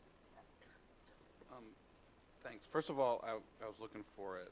So I just want to ask about the consent agenda. So there's an item on the consent agenda for the bus RFP, and I think it was a placeholder before, and there's a little more detail yet. But I'm not sure what we're voting on that item. So could you just elaborate? You said that the RFP is concluded, Yes. that you're going to award contracts to multiple vendors of the 19 that provided. I just don't know what we're voting on. So the request is for approval for not only the budget, but for those 19 vendors that provided submissions for this RFP. I think there was an attachment of the list of the 19 vendors. And that might have been on board docs, but I just saw this tonight, so I haven't got on board docs. I guess so, though. Then that sort of follows my next question. So I know you've got an idea of how the 19 are going to work, but it looks like in the phase 2 of the formative, which is already pretty much underway, you're going to flesh out those details. Is that fair? That's correct. So, there was one major player to actually provide a submission, which they're looking to provide at least 75 buses, and the rest will be a mixture of minivans, vans, sedans, anything with wheels and a steering wheel to ensure we provide reliable transportation. But with Ms. Akinola and the team, we will kind of flesh out what that looks like in terms of which particular vehicle will be providing what type of service. And that's also in conjunction with formative. Okay. And so I would imagine there's some, based on the formative presentation, there's some decisions that we're going to have to make over the summer. Is that planned to be around June? That, in terms of like some bell time switches and the other options that they give, which are all very exciting, but a little overwhelming just to hear it all tonight. Very overwhelming. So we will come back in multiple sessions, either through work sessions, and we'll be frequent flyers when it comes to this analysis because there is a lot of information. We have a lot of scenarios. Informative has really been really good at providing some of the data with some of the cost savings in addition to the reduction of routes. So there will be some future meetings likely in June, if not sooner. We'll work with Dr. Scarlett on having something to the board. Well, I just commend you. This was, we kind of saw it coming, but when it really happened, you really had to put into quick gear, and the creative solutions, I think, is an understatement. And so I guess taking a crisis and turning it into an opportunity, you've done that. And so, I think we're all here to support you to make sure that works. I have two other quick questions. I see Colonel Davis. Can I ask a sorry. transportation question? If we're Go ahead. sticking in transportation. Okay. You're done with transportation? I know, but we were going to stick with transportation. In regards to what Vice President Davis is saying, I think the question that I wanted to ask, I didn't know because the memo is rather long and we just got it. But Ms. Akinoga, are you all actually doing the routing yourself, or is Formative doing it? I know that was an issue that was before, but is the routing going to be something in-house? And I know this is a new process that we're looking at because the one vendor is only doing 75 routes and then we're breaking the other routes up. Is it something that we're going to be doing in-house in regards to routing? Yes, we're bringing routing in-house. Okay, and the other question that I have, I know we continue when we talk about transportation, we always look at the big picture when it comes to our bus routes. Are we having that cross conversation with our students in transition and the routing and and what they're doing with transportation? It always seems like that's a kind of silo type discussion. We focus on our bus routes and we're not focusing on the student in transition and how they're doing their traffic or their transportation as well. I think we should kind of look at how are we, or what level of cross communication can we have with those two departments, and how we can look and possibly see if there's some level of cost savings that we can have too. We're doing just that. Okay. Now. Yeah, we're Okay. working in conjunction with SIT. Okay. Yes. I just wanted to make sure because I yes. know with the new changes that's happening, that's something that we probably need to look Yes, at as well. and ELL too. Okay. Yes. Okay. Was there another transportation question? Yes. Secretary Jones.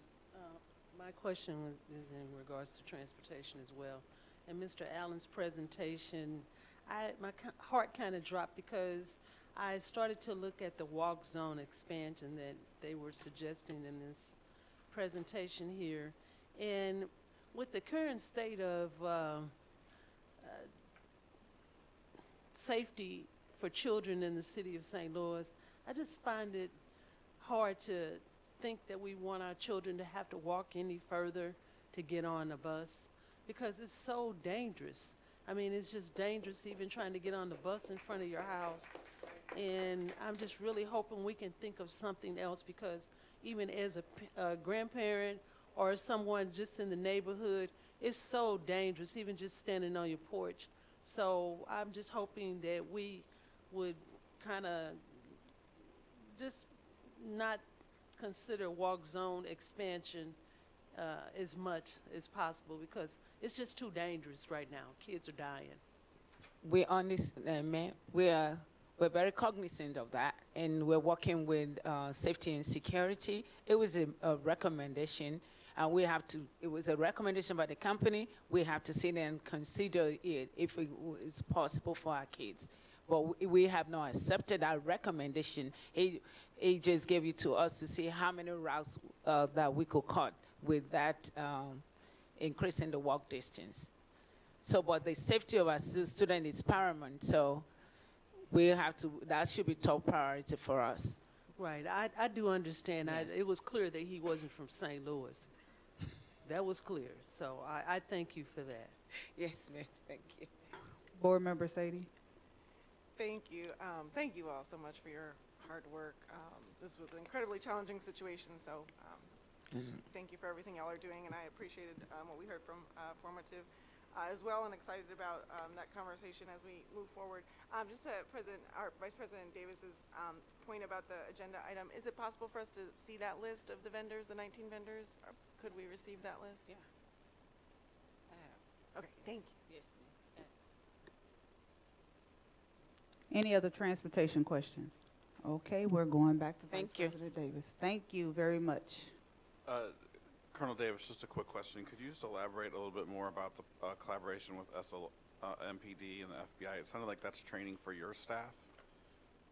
It's a little bit of both in terms of what resources they have to assist us in terms of supports around initiatives that they have. We have the gun safety.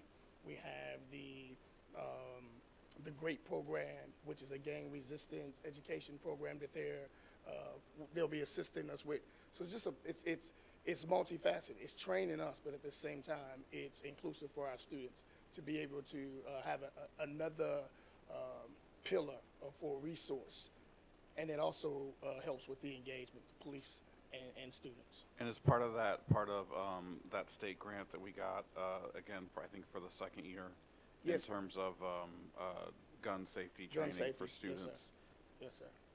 And so working with the schools, will it be like middle school and high school, or is well, we're going to touch all levels. There's the Eddie Eagle, which touches our younger population, and GREAT has a middle and high school component where all three will get touched by those programs. Thanks. Yes, sir. My question is, so when you say get touched by those programs, once your safety and security team get the training, will they be certified to teach to the students as well, or just do some type of training seminar? Now, the police will be teaching the course. They'll be teaching the course. To the students? Yeah, they'll be coming in, and whether it be after school, but they'll be after school during the day, but they'll make their visits. We'll have a schedule throughout elementary, middle, and high school where they'll come and support us alongside of us with those training. But GREAT is a certification, a certified program that you have to go to, and those guys usually travel to get that training. The police department does. And my question was also in regards to surveillance of our schools. Have you all considered drone surveillance of the schools? We have not. There's a lot that goes through that with aviation and having that type of licensing. If we were to do that for special events, but just to have it to patrol, that's a huge undertaking. But to your point about events, that's something that we could look into. But again, that's a different beast in terms of aviation licensing and the hours that it takes to get those kind of certifications. Safety and security. It brings to mind, just like, well, this is the end of the school year, and I'm noticing that a lot of our students after school, they will take their conflicts right outside of school. Yeah. A few blocks away, and they're ready to fight. That's right. So how do you handle situations like that through your training? The conflicts that start in and they want to meet and they want to fight. We try to get ahead of it. We try to be proactive. We talked about the family mediations. We talked about some of our approaches inside of the building. But typically, things that happen in the community, it comes to the school. So those are the things we learn about when it happens. And when it happens, we just do our best to try to be ahead of the game. But these family mediations, I think, are going to be the foothold for us to be in front of those type of incidents, though. So the upcoming school year, will we be providing a truancy number or something like that? Just say, for instance, if I'm being a nosy woman and I'm standing there looking at all these kids of school age and I want to report to somebody to come check them out and why they're not in school. Yeah. Will there be a number somewhere? Because I used to just put I have the stand in front of my house, advertising SLPS, because I want people to know. But if there was a phone number, I think I've asked before that we can have where they can call directly. So you're going into my days on the police department, so I know exactly what you're talking about. Truancy, curfew, all of that. Those programs don't exist as much anymore in the juvenile. Those programs usually came out of the juvenile detention center. And truancy and curfew, those are some conversations the board that I'd love to have with our stakeholders and our leaders with regard to truancy and curfew, because they have those numbers. They have those police powers to be able to hold parents accountable. We don't have that, but we'd love to be a part of assisting in that and trying to figure out why a kid doesn't want to come to school, what's happening at the house. So it's those type of conversations I think we need to be having. Yes, ma'am. All right. Thank you. Yes, ma'am. Board Member Emily. When those trainings will be happening at our schools, are you going to notify the parents? I know some people might want to opt out. So is that going to be something like we're going to tell you when we're having emergency drills? Yes, ma'am. We're going to tell you this? That's the reason for the schedule. And the goal is that when parents, when schools decide to schedule those drills or say, hey, this week we're going to do one of these two drills, that a letter goes home to say, hey, listen, here's the drills that we're going to be doing this week. Gives parents the opportunity to opt out if they didn't want to send their kids that day. I would hope that they would take part of those trainings. They're life-saving. I'm asking specifically about the police, when the police trainings happen, not the drills. I'm okay with the drills. Oh, you mean as far as them coming into the building? Mm-hmm. Okay, I got you. Understand.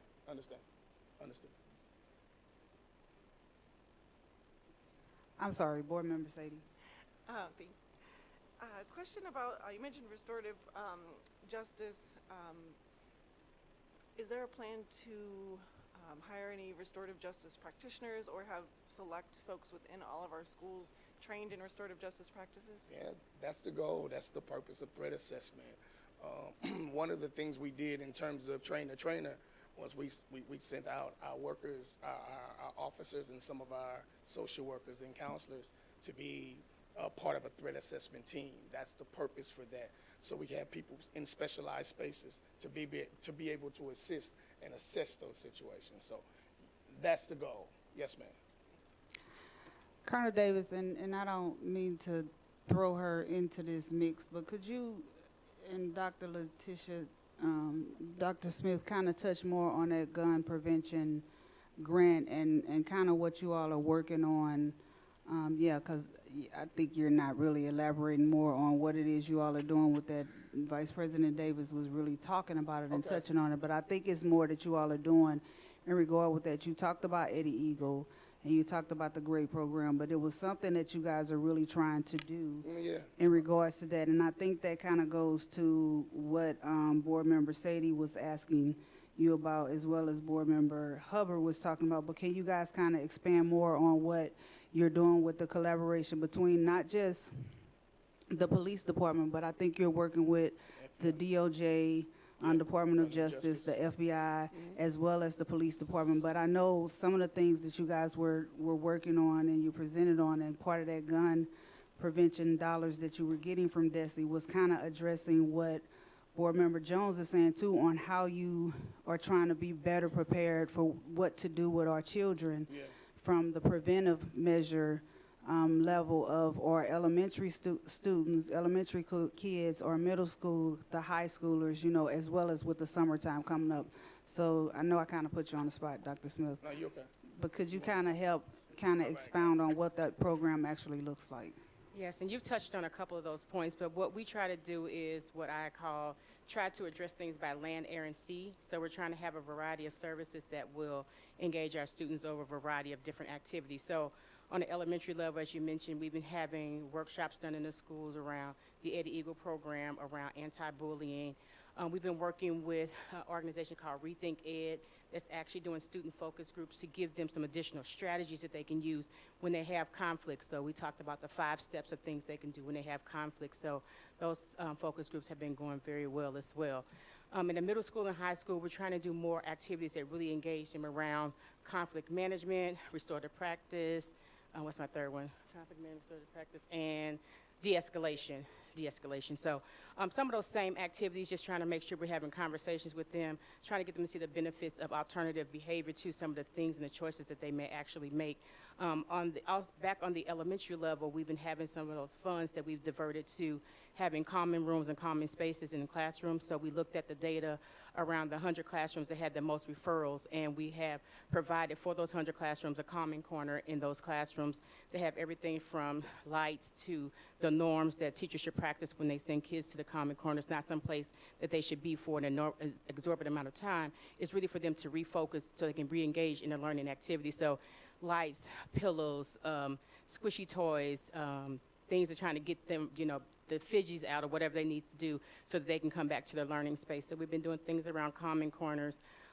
With the adults, we've been also trying to make sure the adults have the skills that they need in order to address what they need for the students who may come to them with some challenges. So we've been training, working with the counselors, but we've also been training or retraining social work staff, nurse staff, anybody who could come in contact with a kid who may be having a moment where they need some additional support. So those are just some of the additional things we're doing. And like you said, we've been really trying to engage our partnerships. We know that one of our transformation plan goals is to make sure we're increasing partnerships. So we've really been trying to be intentional around the partners that we're bringing around the table. So what resources do they have to support us and the things we're trying to do around anti-violence, and again, around those 3 buckets that we're trying to get students around: the de-escalation, the restorative practice, and the conflict management. So what are they bringing to the table to help us support students in those areas? So as you mentioned, some of those include the St. Louis Metropolitan Police Department.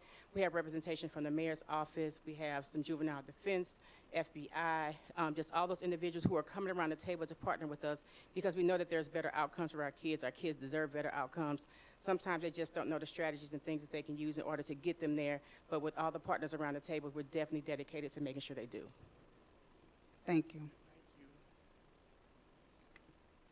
Any other questions? I just want to, I don't have any questions about food service because I think Ms. Brookings answered them all. I just want to say, bring that energy. I love it. Let's do it. Ms. Brookings, could you come up? I'm not quite sure. Yeah, you trying to hide again.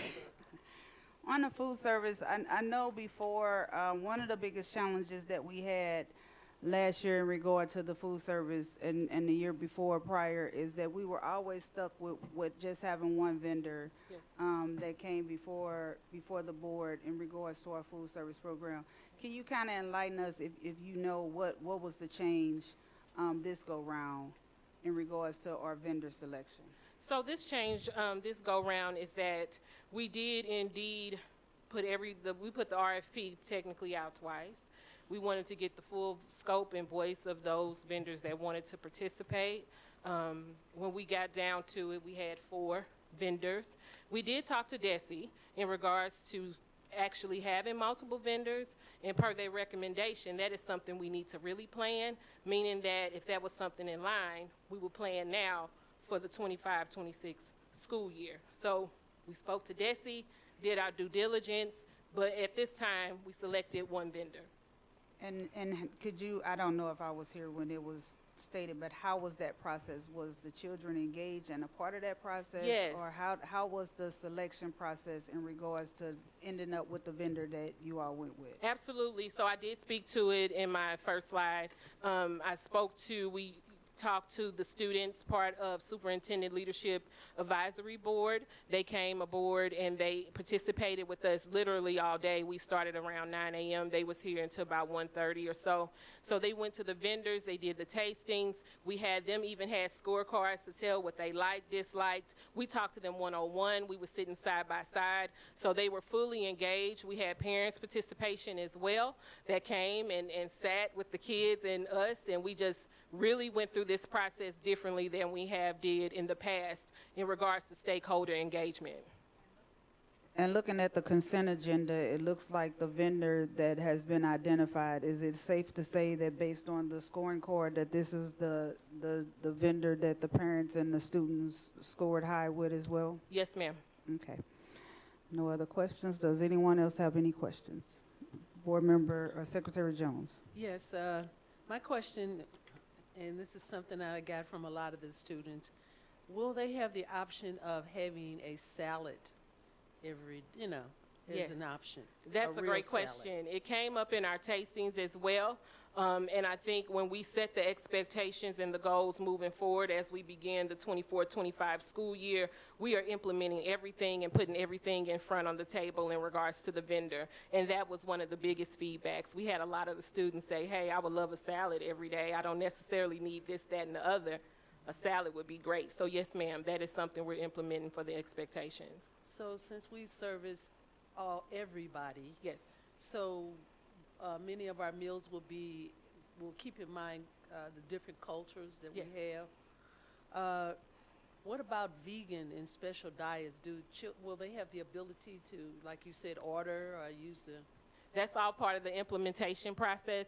So again, we took a lot of the feedback we got from the vendor tastings, and what you just mentioned were two main ones: vegan options, tolerances, and knowing allergens and knowing what they want. So what we want to do very differently, and what I am tasked to do very differently for the 24-25 school year with the vendor, is put everything out in front. Can you do this? What can you do and what can we not do? We want to know ahead of time so we make sure we are trying our best to accommodate all of our students, especially in regards to those dietary needs. My last question was about beverages.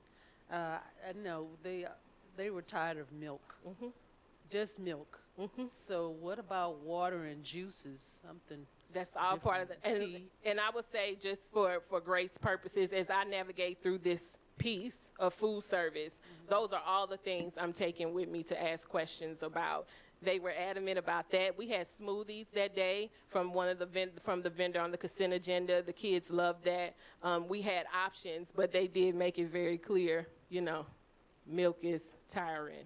So we're going to do our best, Secretary Jones, to ensure that we're asking these cogent questions. Like I said in my presentation, if we don't set it up front in the beginning and tell them what we want as they are service to us in the district, what are we doing it for? No, that's okay. And I forgot to tell you, I charge about 10 cents after 2 questions. Your mic's not on. Your mic is not on, Secretary. No, ma'am. We have their full attention during lunch. Yes. Is it possible that the vendor could consider educating the student, you know, with a small TV or a large one in the cafeteria to say, hey, broccoli is great because, you know, blah, blah, blah. And so they will learn early the value of different types of food, because kids don't know. They might think a chocolate bar is all right. Yeah. Absolutely. All the time. Absolutely, Secretary Jones, and we're going to do our best. That's why I talked about technology, digital boards, and things like that. So when I tell you that my goal and our goal for operations and the food service division is to show you something different, that's exactly what we're going to do for 24-25. You're welcome. Board Member Hubbard. I just want to say that y'all give my kids 8 meals a day, and I'm so thankful. And I'm thankful that it seems like I will hear less complaints about it as well. Yes, I understand. It is such a burden that is lifted to know that they can eat at school. And it's, you know, extra joy for me to know that they won't complain about it. So thank you so much for the work you're doing. Thank you. Any other questions? Thank you very much.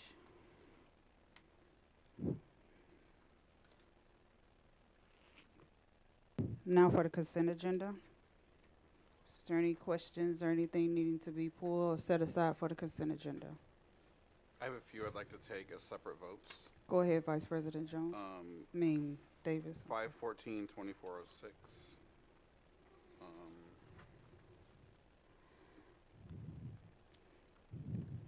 514-2433, 514-2435,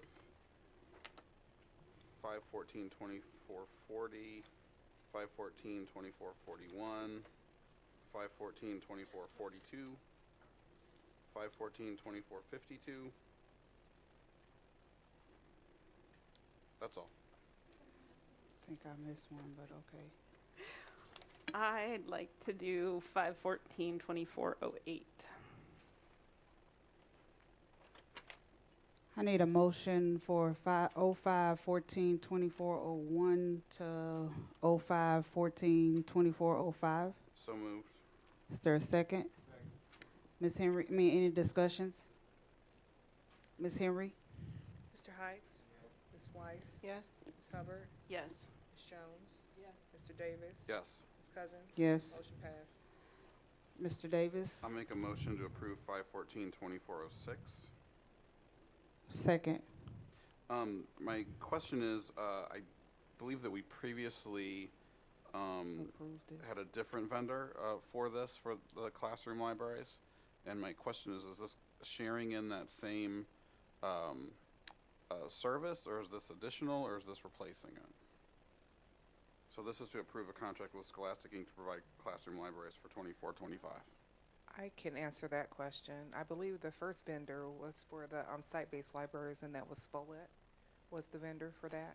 And the classroom libraries is for Scholastic, if I'm not mistaken.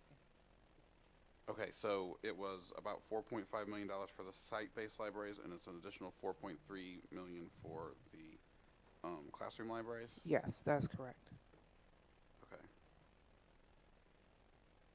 And were both of these weren't bid, these were sole source contracts, but for two different items? I need someone to come up and talk about that. Thank you.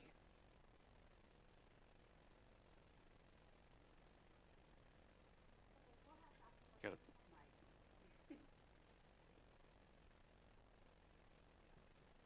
There we go.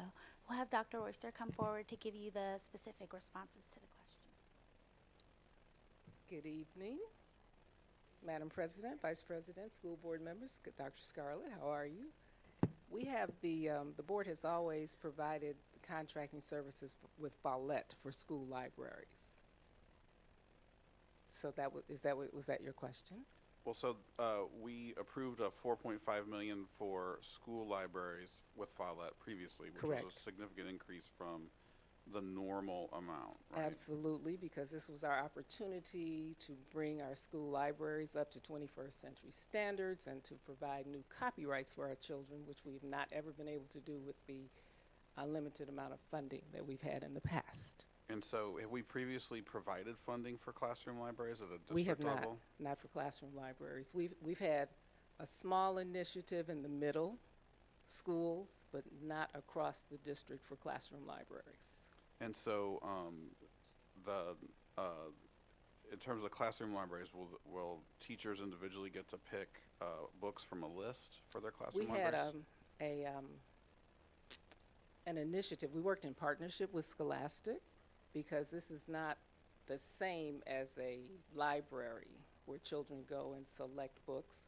This has to do with curricular alignment and teaching children how to select for reading independently. So this is an instructional initiative versus an independent selection initiative from the school library. Okay. It's one of the 4 ways that we provide access, that we want to provide access to, we want children to have access to books 24/7. The public library, the school library, which is where most students get their books, the classroom library, and the home library. So we're trying to close that circle to give children access to reading. If children are to improve their reading skills, they have to read, and they have to have access to books that are interesting, relevant, and new. And I guess my final question is, I think both of those were sole source. Why didn't we bid them both at a time or separately? Follett, we have a contract with Follett that the board has voted on to provide school-based libraries. In terms of the classroom libraries, we decided to enter into a partnership with Scholastic, a company that has a tremendous amount of experience with this particular initiative. Okay, thank you. You're welcome. Where's the funding coming from for this? Is this still part of the, and I don't know if this is your response, you would know, or if this is, we always go to her, if this is Chief Banks' question, but is this still the remaining funding from ESSER, or is this coming out of the general revenue? This is general revenue. The school libraries were ESSER. Okay. And this is GOB. Okay. Any other discussions? Secretary Jones, your mic is on. I don't know if you have a question. Ms. Henry. Mr. Hikes? Yes. Ms. Weiss? Yes. Ms. Hubbard? Yes. Ms. Jones? Yes. Mr. Davis? No. Ms. Cousins? Yes. Motion passed. I make a motion to approve 514-2407. Second. Any discussions? Ms. Henry. Mr. Hikes? Ms. Weiss? Ms. Hubbard? Yes. Ms. Jones? Yes. Mr. Davis? Yes. Ms. Cousins? Yes. Motion passed. I make a motion to approve 514-2408. Second. Discussions. Ms. Hubbard. So this one is to approve a contract with ZSpace to provide goods and services for a year at a cost not to exceed $5 million. This is, I mean, the demonstration was very impressive, even though I have wonky vision and it gave me a headache. But one of the reasons that was stated is that students aren't eager to learn science in a traditional setting. But I want to know if we've ever provided our science teachers with the materials that they could use to actually make science exciting before we go to these really very expensive, probably very breakable devices. $5 million is a lot when we're already facing a budget deficit, even if we have the fund balance to cover it. So do we have a science person here who could say what resources we have been able to provide to our students before this?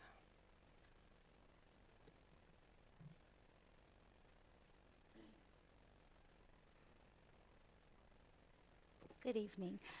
We don't have our science curriculum specialist here to speak to that. However, what I can tell you, we've had a number of subject area audits as I transitioned into this position, and we have identified a number of areas where we do need supports, and Z-Space fits very nicely with in those gap areas and does give us an opportunity to provide the state approved and state required science instruction on three-dimensional learning for our students. So our team is looking forward to supporting Chief Borshad's initiative and the effort to bring this very innovative tool into our school system and build off of that and around that to have a really comprehensive instructional offering for our students.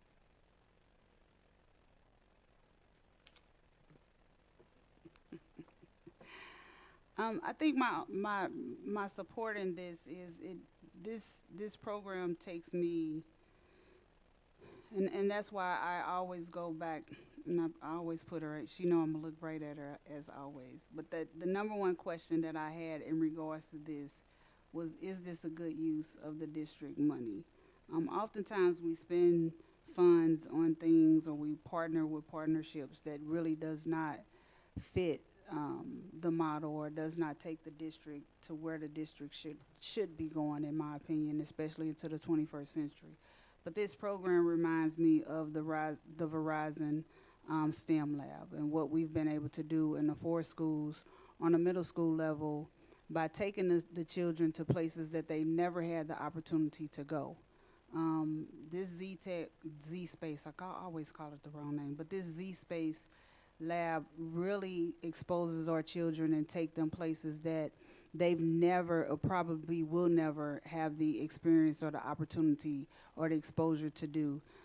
It does what the Verizon Lab, like I said, did. The Verizon Lab shows them how to do stem cells or blood cells, or give them things and hands-on, and took them to, what was it, Venezuela or Paris, or different places that we know our children would never have the opportunity to go and be a yeoman at long school. This was giving them exposure that they wouldn't have the opportunity to be able to have. So that's one thing that I was impressed and mesmerized with what they were able to do. I don't know if Z-Space, well, I would hope that Z-Space gives them the instructional piece for the teachers, like Verizon gives that instructional aspect that they have given to our teachers, the professional development piece, that ongoing learning aspect of what they need to ensure that the children are getting what they want. So that's what made me impressed, giving our children, and once I heard Chief Banks say what she said, to say, yes, this is the type of level of spending that we should be spending for our children, makes me think that this is a good program for our students. Any other questions in regards to, or any other discussions in regards to Z-Space? Yes, I just want to say, when I had the opportunity to play with the Z-Space, it was so exciting. And just to think that college level students also have the opportunity to use something like this, it was just so exciting. I learned so quickly just playing with the laptop, the different parts of the heart, and where they were located, just in those few moments. And I can just see it opening up a large world to our students. And I'm really hoping that we will consider approving this. Thank you. Any other discussions? Board Member Sadie. I like the innovation. I'm just concerned about the amount of screen time that our students already have, and $5 million to spend on another piece of technology when our students are already spending a lot of time on Chromebooks and behind the screen. I think it's just a little too much. But I want our students to have opportunities. I want us to be innovative, but I don't feel like this is the program we need at the current moment. Any other discussions? Ms. Henry. Mr. Hikes? Yes. Ms. Weiss? No. Ms. Hubbard? No. Ms. Jones? Yes. Mr. Davis? Yes. Ms. Cousins? Yes. Motion passed. 05, 14, 24, 09 to, where am I stopping? Where am I going down to? 05, 14, 24, 32. I'll move to approve those items. Any discussions? Ma'am, sorry, is there a second? Second. Any discussions? Ms. Henry. Mr. Hikes? Ms. Weiss? Yes. Ms. Hubbard? Yes. Ms. Jones? Yes. Mr. Davis? Yes. Ms. Cousins? Yes. Motion passed. I'll make a motion to approve 514, 24, 33. Second. Discussions? I just wanted to highlight this item. I just feel like large ticket items we should highlight for the public. This is to approve a contract for Weatherproofing Technology, Inc. and Garland Company to perform general contractor services for roofing projects at Werner, Melanphy, Roosevelt, Compton Drew, Louverture, Hodgson, Vashon, Central VPA, Carnahan, Beaumont, Pear, Naheed Chapman, New American Academy, Lexington and Gateman, and Tux Pointing at the following schools: Betty Wheeler, Humboldt, Central VPA, Laclede, for an amount not to exceed $25 million. This is Prop S at work. Any discussions? That was my question. I'm Prop sorry. S at work. That is Prop S dollars at work. We've identified approximately about $38 million worth of roofing and tuck pointing needs throughout the district. So these are some of the areas, and just to kind of put some context, a lot of the schools that you just kind of listed, some of those, the most recent and fairly newer schools, they've reached the life expectancy of their roof. Generally, a roof lasts around 20 to 25 years. So some of those facilities, which were built around 2000, 1990, the late 90s, 2000, they're reaching the end of their life expectancy. But they are funded by Prop S. Any other discussions?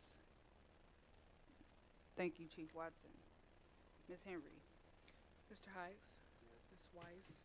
Ms. Hubbard? Yes. Ms. Jones? Yes. Mr. Davis? Yes. Ms. Cousins? Yes. Motion passed. 05, 14, 24, 34. I can go all the way to 39. No, I think you should recognize the next one. Okay. I'll make a motion to approve 05, 14, 24, 34. Second. Discussions. Ms. Henry.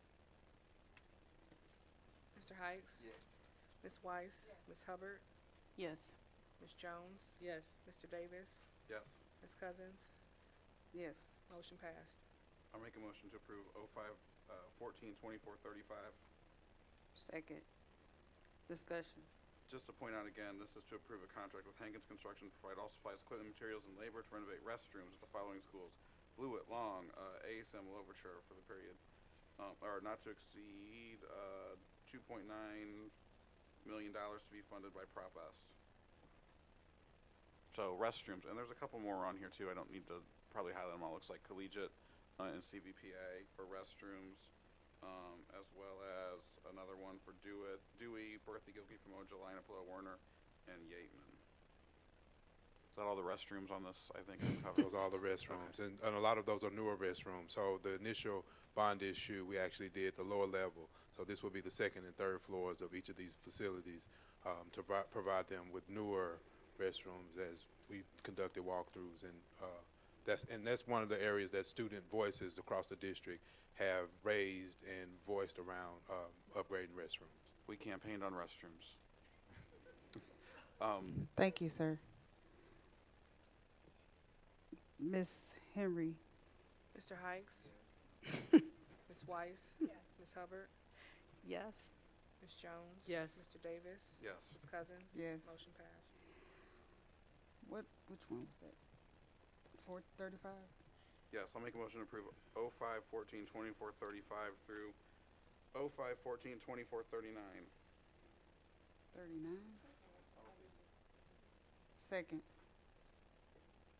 Discussions. Ms. Henry. Mr. Hikes? Ms. Weiss? Ms. Hubbard? Yes. Ms. Jones? Yes. Mr. Davis? Yes. Ms. Cousins? Yes. Motion passed. I'll make a motion to approve 0514 2440. Second. And just again to highlight, this is the food service vendor to approve a contract with Chartwell's Food Service to provide food services to all district schools for 1 year, not to exceed $16 million. For 1 year, correct? For 1 year, yes. I would like to commend the operations department for a job well done on picking a new food service vendor. Thank you for your service. Any other discussions? Can I just ask a question? How many vendors did we have apply this time? You said 4. There were four vendors to provide submissions or in response to our proposed RFP. In the previous RFP, there was only one, and it was our existing food service vendor. That is For, correct. for how long? How long were there our existing food service? Over 10 years. And I don't know the answer to this question, but is part of the reason we were able to get the additional vendors because of the sort of new and improved procurement process that we've talked about previously? Yes, that in addition to just with the student voice and making sure that we involved everyone in this process. Thank you. Any other discussions? Ms. Henry. Mr. Hikes? Ms. Weiss? Ms. Hubbard? Yes. Ms. Jones? Yes. Mr. Davis? Yes. Ms. Cousins? Yes. Motion passed. 05, 14, 21, 24, 41. So moved. Discussions. Second. Second, I'm sorry. Discussions. It's getting late. And this is the transportation services, not to exceed $40 million with the list of the various vendors. And you had mentioned that there was one traditional vendor. It was that first student who was our old vendor. That is correct. And they'll be at a reduced capacity as what they were before. Yes. Is that what makes it different?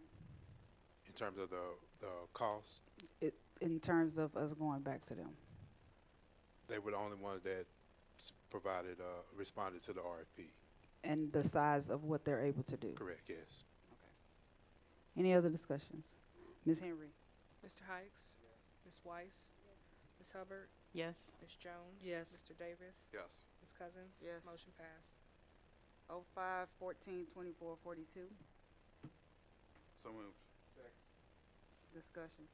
I don't know if there's anybody here that can speak to this, Dr. Scarlett, in terms of technology. This is to The approve Blackboard. contract renewal with Blackboard.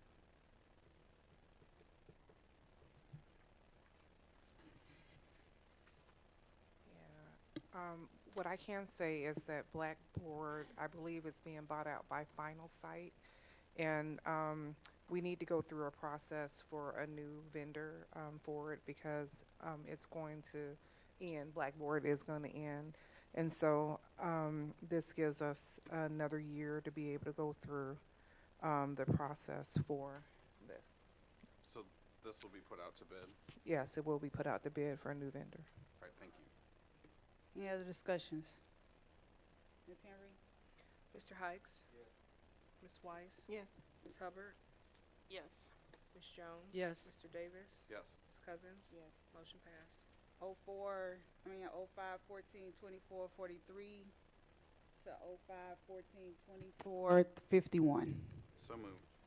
Any second, Second. I'm sorry. Any discussion? Ms. Henry? Mr. Hikes? Ms. Weiss? Ms. Hubbard? Yes. Ms. Jones? Yes. Mr. Davis? Yes. Ms. Cousins? Yes. Motion passed. 05, 14, 24, 52. So moved. Second, any discussions? I don't know, Dr. Scarlett, if you know this, let's approve a contract with Tyler Technologies for the SIS system. I thought from previous proposals the SIS was out to bid and that they were, that this was at the end of life and that they were going to select a new vendor. So I'm just curious as to why we're sticking with this one. What happened? We had a transition of our chief information officer, and it was not communicated with me with any plans to actually do anything about it. So I didn't know about it until after there was a transition of our chief information officer.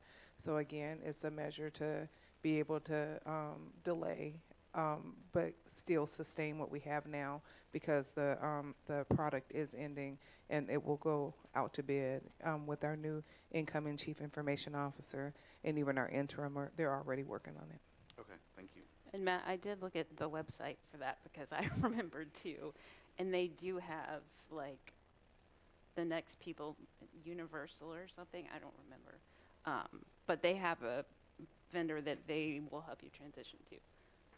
So even if we do this, it's not like we're sending it to nobody. Okay, good. Thank you. Any other discussions? Ms. Henry? Mr. Hikes? Ms. Weiss? Yes. Ms. Hubbard? Yes. Ms. Jones? Yes. Mr. Davis? Yes. Ms. Cousins? Yes. Motion passed. 05-14-2453, 05-14-2460. So moved. Any discussions? I mean, second, I'm sorry. Any discussions? Ms. Henry? Mr. Hikes? Ms. Weiss? Yes. Ms. Hubbard? Yes, I guess. Ms. Jones? Yes. Mr. Davis? Yes. Ms. Cousins? Yes. Motion passed. Board members report. Have several. I don't know. You all look around, you see some color-coded items posted around you. Please get the chance to look and see. These are our students' work at hand. Columbia, Merrimack, Ashland, Peabody, Jefferson. I know I'm missing one of our schools. I always miss the one. It's Walbridge. These are our students. You've heard tonight a lot about the Literacy for the Lou initiative. And this was the start. Literacy for the Lou initiative started in January. You've heard about it often over and over again. It came from the citywide plan. We started talking about the citywide plan. One of the recommendations that came from our citywide plan, from that, when Dr. Scarlett came on board, we as a board have voted as one of our first focal points, which was our third grade reading and math. Literacy for the Lou came from that. What we started was a 6 school initiative to focus on our third grade reading. And what you see before you is the initiative, I gotta get my notes, Reading and Writing Initiative. And what that is was a program that we had, Dr. Scarlett and Dr. Borshade had really launched this huge initiative where we work with the Reading Writing Initiative program, where they actually came and worked with the students, the parents, the teachers, and the administrators within these 6 schools. Before you heard the board fighting, I don't want to say fighting, but having a discussion with bringing a program called the CPN into 2 of our schools. That was a huge challenge because we continue to be hit with hearing from 2 of our schools' parents that constantly was telling us that they children could not read. They children could not read. We was getting emails. I know I was getting emails every day challenged that their children could not read. The CPN program was being, we weren't, but the partnership was $500,000. $500,000 was being paid to bring in a CPN program to be ran in 2 schools. It was Ashland and Merrimack. The district decided to go a different way and do the Reading Writing Initiative. From the Reading Writing Initiative, the district partnered and paid $50,000 to work in 6 schools to teach the teachers, the administrative, and the parents how to reteach our children how to read in this new day and age.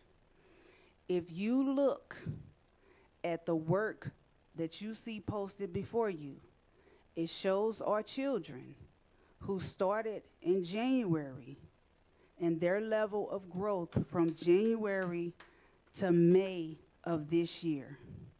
Some of our children were writing 1 to 2 sentences.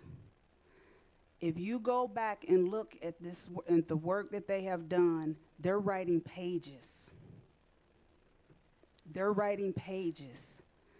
An event was held for the parents and the children a week ago. And you had children and parents of all the schools come up to 801. You had the teachers, you had the administration come. And when they seen the partnership, I mean, they were running and hugging each other.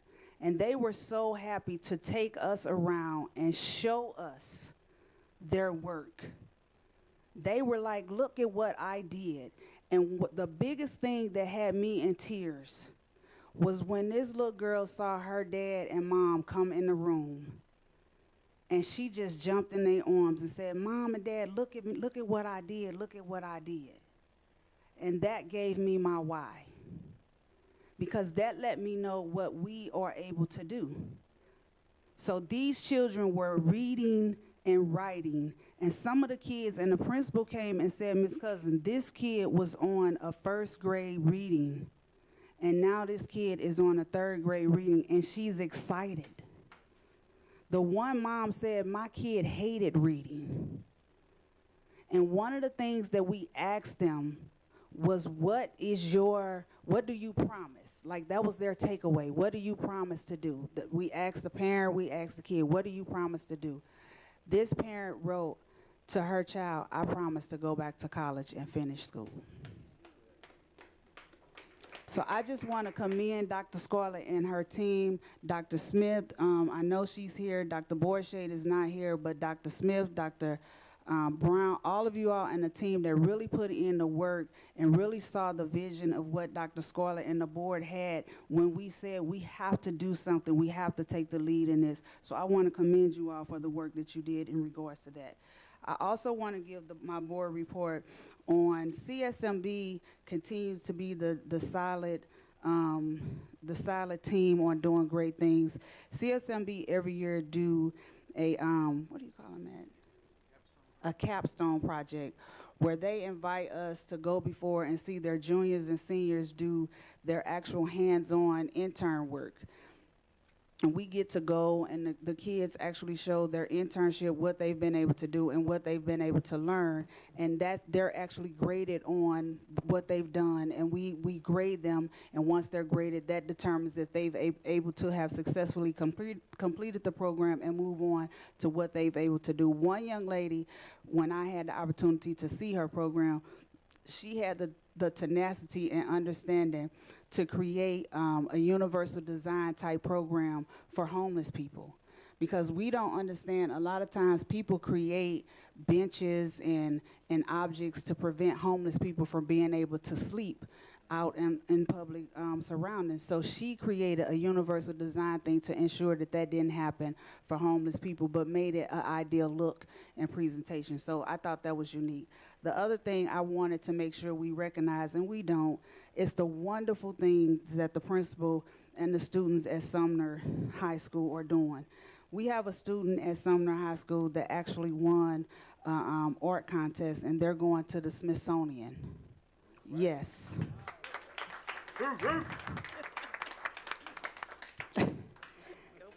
Their work will be displayed at the Smithsonian, and I think the district is sponsoring it and sending the child and the family to be able to go on a trip for their work to be displayed at the Smithsonian. The Sumner School has also won a competition in the chess club. They were the first top winners for the chess club. So they are doing some great things there as well. I got to go back to CSMB. They always want to send me and invite me to show me the great things that they continue to do, but they did a huge competition between the police officers and the students on a basketball thing, a basketball tournament. That's another collaboration that we do. Unfortunately, they lost this year. They said, we'll get them next time as cousins. And last but not least, we didn't recognize them. I do want to recognize Metro. They continue to make great strides. 2024 High Performance School, National High Performance School, so they continue to do it again. I didn't do it, but I do want to do it. The last thing that I want to say is they're not here, but Aaron, what's Aaron's last name? Aaron Kane, Gloria Nolan, who am I missing? Deidre Thomas Murray, somebody else I can't remember. That's just gonna kill me. Fielding and Miss Fielding. We have been working and we were challenged. Vice President Davis created a subcommittee from the legislative committee, and this came out of, again, the citywide plan. It was one of the recommendations as to how the district could repurpose our schools or unused schools. So we were charged with submitting a proposal for a community grant. Is that what it's called? A community grant on the federal level. We were totally explained that it will not go toward social programming. It can only go for infrastructure. So it will only go to doing renovation to the facility. We gave it a shot. We didn't think we would be able to do it, but we wanted to focus on how do we repurpose one of our facilities and focus on our unaccompanied youth, as well as how do we focus on bringing social service programs to one of our buildings, especially within the community, because that was one of the requirements or the recommendations that came from the citywide plan. Lo and behold, out of the hard work that we put in submitting the grant, I am proud to say the district was awarded $4.25 million to start the renovation process of one of our facilities. So we are just beginning. It's going to take time, but I'm proud to say that's one of the things we have definitely been working hard for. And that's all I have for my committee report. I'll be quick. I do just want to recognize, in terms of that community service grant, the one person who led that charge was President Cousins, like a bulldog. I remember we were in a meeting with Representative Cori Bush, and it was just a very pleasant sort of get-to-know-you meeting. And I don't even know how it came up, but she said, "Oh, we got these community grants," and she was on it like that. And it went from, you know, a couple $100,000, oh, maybe we can get $2 million, to now we're up to $4 million. So it was incredible, and thank you to President Cousins for your leadership and pulling that team together, and you know, always streaming big for this district. In terms of legislative, the legislative session is almost over. They're still currently in the Senate filibustering a bill going close to 48 hours. They have to adjourn by the end of the week, so it doesn't look like they're going to pass any more legislation for the rest of the year, which is probably good news. The governor did sign Senate Bill 727, which we've talked about previously. That's really the only education-related bill that has passed.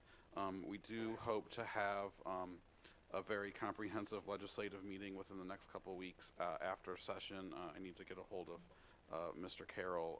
I just need to get his availability after session, but I'm not bothering him while he's sitting there watching senators read books to each other for the last 2 days. There's one other thing that we'll need to do. This is really more of a governance issue, but we do need to look at passing a policy before August regarding the changes with 727 regarding mayoral appointments, which will now have to enact a policy for the board to fill vacancies. That bill goes into effect August 28th, so we'll need to look at doing that over the summer. I've already contacted MSBA, and their attorneys have provided us a model policy with some advice, so we'll refer that to a committee sometime over the summer. And we did, this is just this week, on Monday, we had the special meeting to pass the resolution opposing Board Bill 7. The Transportation and Commerce Committee at the Board of Aldermen had a hearing on Monday afternoon. I did testify to pass that resolution. They did not vote on it. I don't know if there's another hearing scheduled. Vice President Davis, can you elaborate? I think it's 2 parts you're missing in Board Bill 727. That board bill, basically what you're saying is that a policy has to be put into place that the board will now appoint board members. The mayor will not. That's right. And so what it is basically we're just going to be, the proposal will be to adopt the model policy that every other school district in the state of Missouri besides us and Kansas City currently used. So we'll now be unified in terms of how vacancies are filled. And what else comes out of that bill? Because I think something else comes out of that bill in regards to the calendar, correct? In terms of the county? The calendar? Oh, the calendar? Oh, well, we did talk previously about the additional monies that are involved in that. And I talked to Dr. Borisshade briefly and confirmed with Mr. Carroll in terms of, I'm going to forget the number, the exact number, but we were 1 day short in the proposed the original proposed calendar, and they added a day for next year, but it's not going to now go into effect until the next year. So it's possible there's that weird Friday before break that we can possibly remove. So I pointed that out to Dr. Borisshade, and she was going to take that back to the committee. The thought was, because we didn't know when the effective date was, because it was unclear, because they use fiscal years rather than school years, and so how to calculate that in the final vote was that if we added the day, it's easier to take it away than to add a day. So hopefully when Dr. Borishade's back, we can do that over the summer. Okay. Secretary Jones? There are moments on the board that just leave you in awe and are memorable. And when I attended another part for the literacy for the Lou last week, when these children were here, and we had an opportunity to walk around the room and marvel at their work while they were standing there. And I stood behind one little boy, and I said, oh my God, this is so wonderful. This is really good, baby. You did a good job. I said, one day, your face will be on a book. And he turned around and looked at me like, for real? And I'm like, yes. And that made me feel really good. I know that was kind of selfish, but just to see the wonder on his face, to feel, you know, the importance that was coming to him, to feel like, oh, my face can be on a book just like everybody else's, because they all read the LeBron James book together. And just to know that he is just as good and he's enough for that just like anybody else was really a great experience. And this is really progress, and if you have an opportunity, please stop and just look at the progress, because this is really important. We can't let anybody say that our children are not learning, because they are and they want to be there. Thank you, ma'am. Board Member Hubbard. I wanted to say that I had the opportunity, you can tell from my farmer stand, to go to some of the track meets that we had. Thank you to PHL for putting them together. And it was just, I initially went and thought this is just going to be a long, hot day in the sun. And it was. But it was also so good to see so many of our different schools and parents and family together. And that's not something that I get to see all the time. Because most of my kids don't do interscholastic things. But I was just really encouraged. It felt like we were a whole school district, a unified school district, even competing against each other. So I wanted to thank PHL for doing it and just say I love this school district. I'm glad to be a part of it. Any other reports? Board Member Hikes? Yes, sir, everybody's doing. I had my notes, but my phone died. So I'm do it off the top of my head and see how it work out. Well, it's important that the school board and the school district and 420 work well together. And I like to reach out and thank them for, they had a reading program that coincided with the reading for the Lou. So just to let you guys know how important we feel that reading is, they had a program at Jefferson School where they took money out of their pockets to pay parents to read to their kids.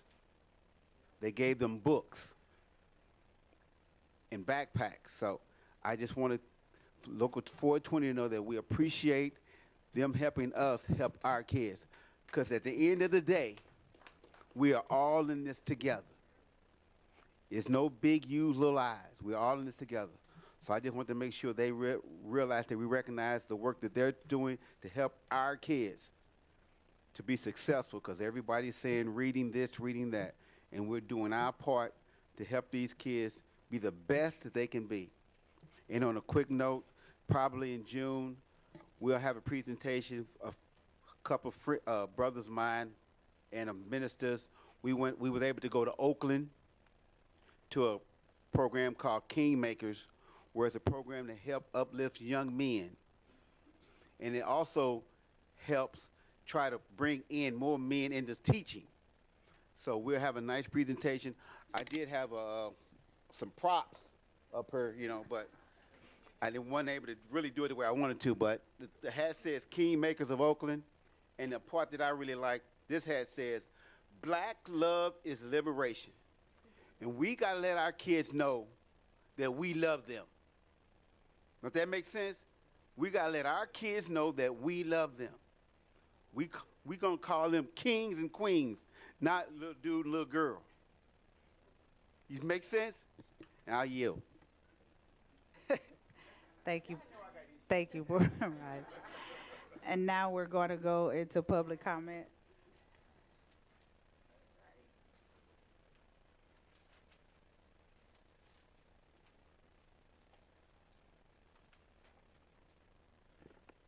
President Cousins, Vice President Davis, the board, thank you so much for your patience. Superintendent Dr. Scarlett. Out of respect for our board members and their mission to conduct district business, we will continue to enforce guidelines for public comments, and they are as follows.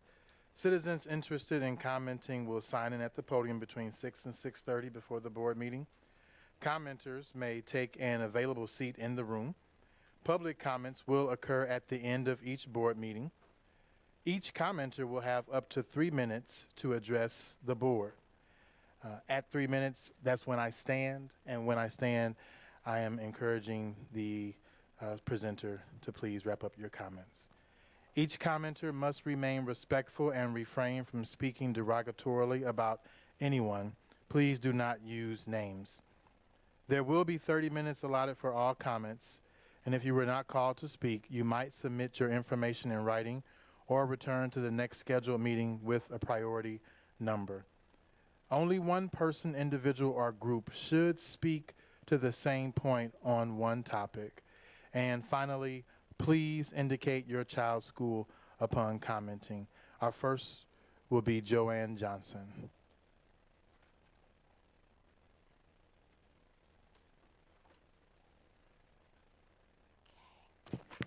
Awesome. Good evening. My name is Joanne Johnson, and I'm the building steward at Nahead Chapman New American Academy. Our school is filled with newcomer English language learners. Like many schools, the needs of our students are vast, from basic needs to emotional and academic. It takes a special kind of leader to manage the needs of our school. I come here tonight to seek to retain our current interim principal, Dr. Diane Berenson. In the booklets I passed out, there's a petition with signatures from the majority of our staff, those who work at the ESOL office, and community members. We have letters from a wide variety of staff members. These letters urge strongly that this decision be reconsidered. From all accounts, Dr. Berenson has had an overwhelmingly successful year. There's evidence of this with student testing scores and panorama data. While there's a long list of positive impacts she has had at our school, I want to share the data that best supports our claims found in the letters. This data was gathered only 3 months after Dr. Berenson became our principal. The trend on all accounts is upward, but what I want to point out are a few noteworthy results that speak volumes to the character and integrity of Dr. Berenson. The first one is school climate, as noted with the red flags, shows that the school's overall social and learning climate improved by 22% from last year. School leadership, as noted with the orange flags, shows that the staff's feeling supported by school leadership improved by 40%. SLPS sense of value, as noted with the yellow flags, measures staff members feeling valued as a part of the school team. This improved by 39%. Staff leadership relationships, as noted with the green flags, displays the positive relationships that faculty and staff have with school leaders.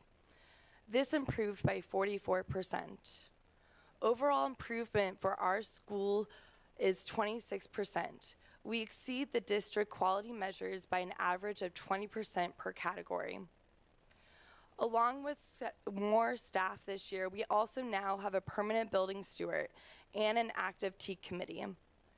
Union membership in our building was 39% last year, and that has grown to a staggering 80% this year. We would like student data and staff data to be given their due consideration so that these voices are heard and valued. Dr. Berenson's work this year is revered by those who have witnessed her continuous actions on behalf of our school. She has been working for St. Louis Public for 28 years. Her career speaks volumes to the dedication she has for education, equity, fairness, justice, and most importantly, integrity. Please consider it. Thank you.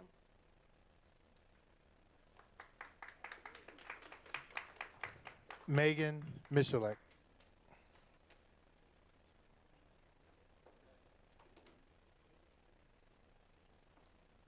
Thank you. Good evening, ladies and gentlemen of the school board and Dr. Scarlett. I stand before you this evening to advocate for the student support services of St. Louis Public Schools. We are not used to having to advocate for ourselves. We see our roles to advocate for others.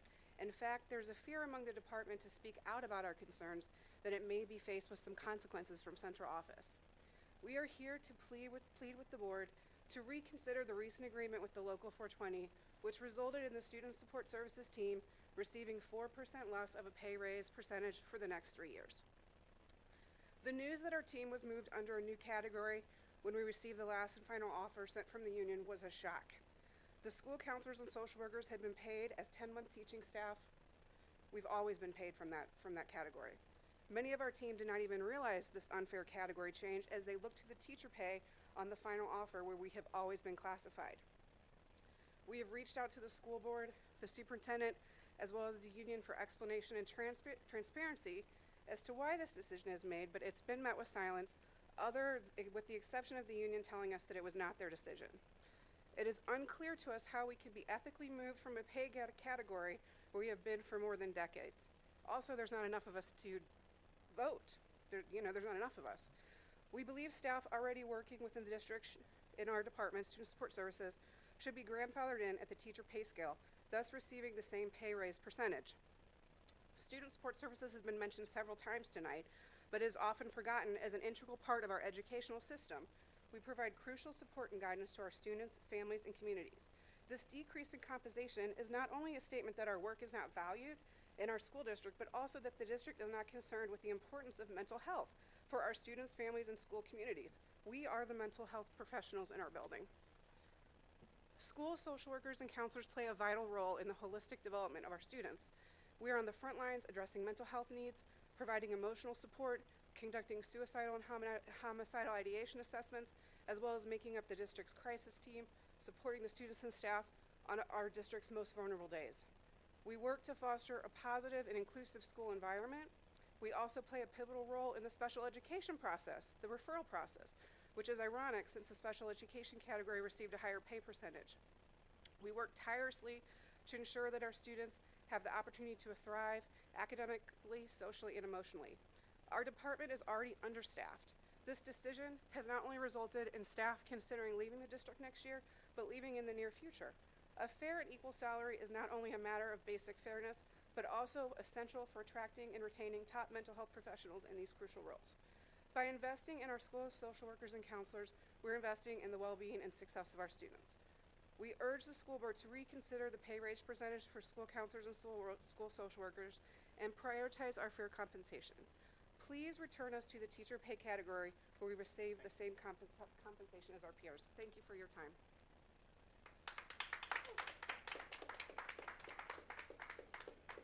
William Monroe.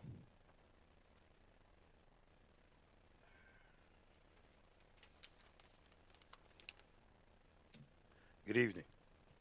My name is Bill Monroe, and I'm campaigning for the 2025 school year, the school board race. And believe me, this is a school board race and has a whole lot to do about race.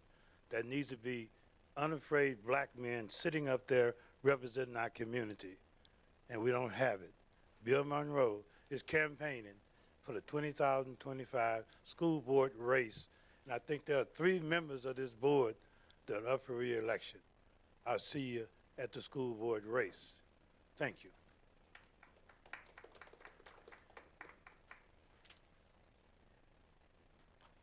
Jenny Marisak.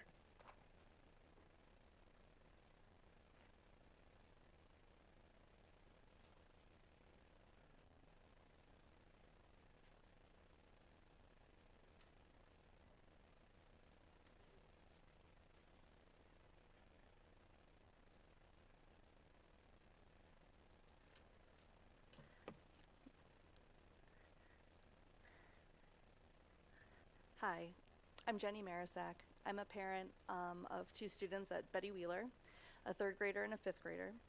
And my 5th grade son will be moving to McKinley next year.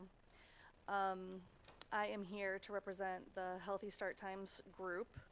There are, only 12 to 14 schools in the district that have this early start time, the 7:10 start time. This results in kids waiting out at the bus stop in the dark, which I find a safety issue.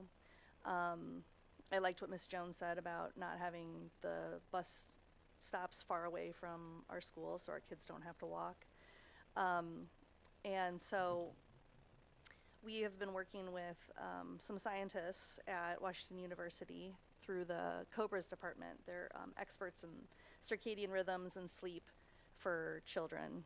And basically I gave you the letter that they wrote, but I'd like to just point out that, in the scientific literature, later start times at 8 a.m. or later, preferably 8:30, benefit students and their families and their teachers.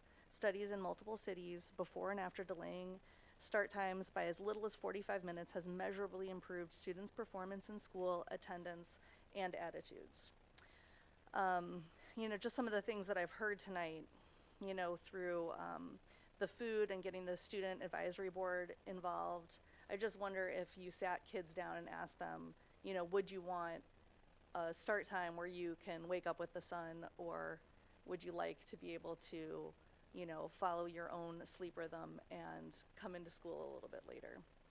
And then another thing that Director Henning said was, the ROI is what benefits our children. And I think this is something that benefits all children, to have healthy start times in our schools. And again, it's really only a dozen schools that have this absurdly early start time. One more point I wanted to make was, I can't remember. But thank you for considering. My professional opinion is that this is a really good time to make this change. So I have my MBA in supply chain management. I'm a supply chain professional that's worked in procurement, logistics, change management, and we're making these big changes right now with the transportation. And so I think it would be really interesting to ask Formative, what they see as far as what it would look like if the routes were changed to have the 2 different start times instead of 3. Thank you. Charles Murphy.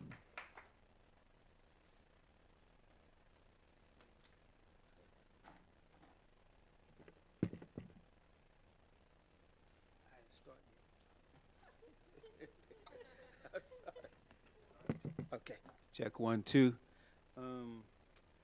Yeah, I'm Charles Barber 2 Murphy.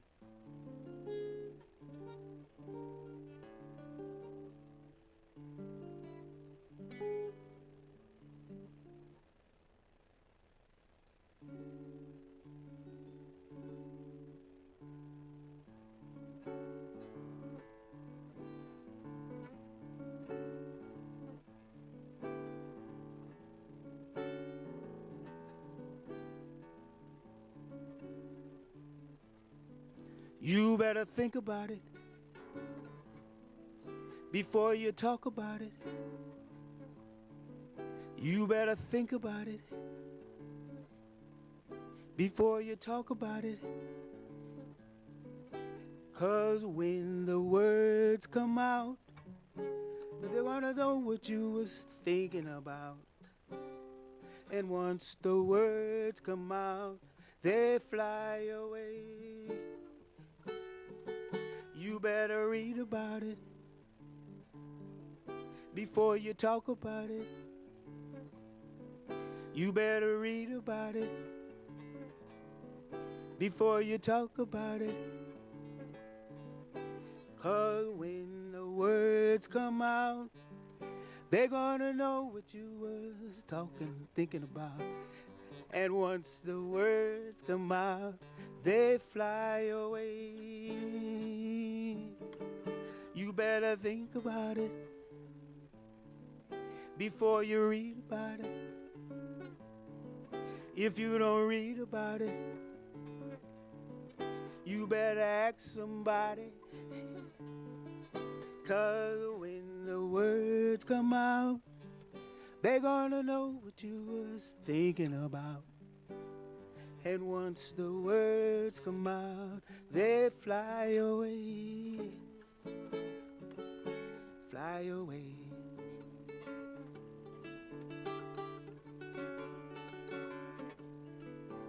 Better read about it.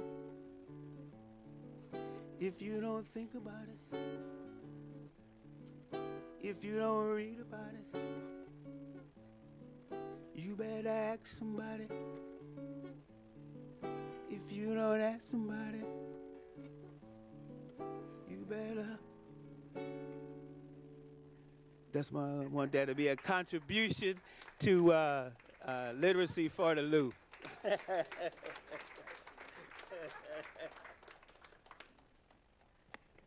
Velma Bailey.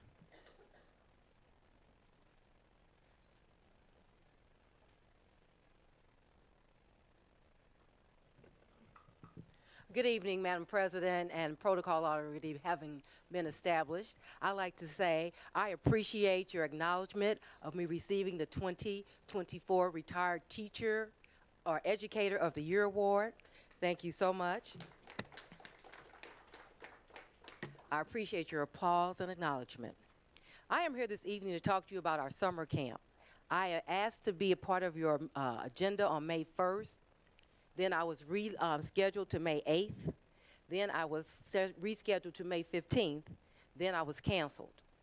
So today, I hope this is the appropriate place to talk to you about Camp Sunsplash in Fairground Park and the support we provide to children in St. Louis Public School District when they are out of school. We have a 10-week summer camp. The children are there from 8 to 6. They participate in 30 field trips.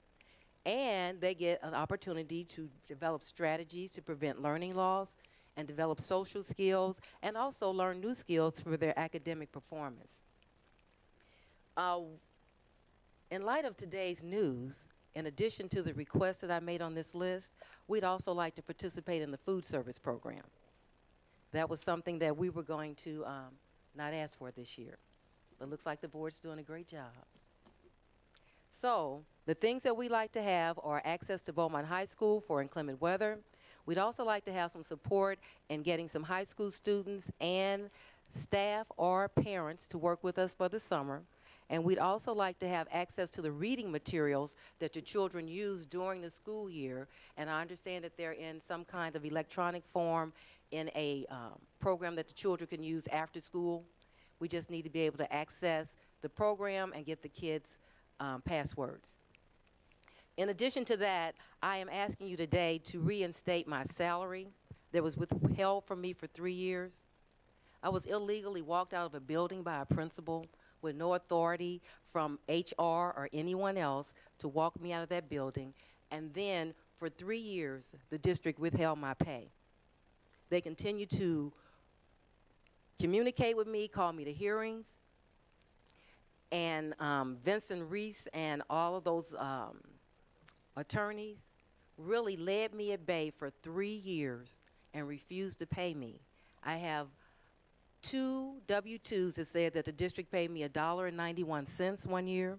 I have another W-2 where the district said they paid me $1.86. And Vincent Reese and Jamie told me they had to pay me so they can keep my medical insurance. Well, guess what? I didn't have $25 for the copay. But I am asking the district to reinstate my salary that was withheld from me for 3 years And also I provided you, I'm going to give you the letter, but ChatGPT, I put in there because I wanted to do a really nice letter. ChatGPT said all those things that you see in that letter when I asked him to rewrite my letter. So thank you very much for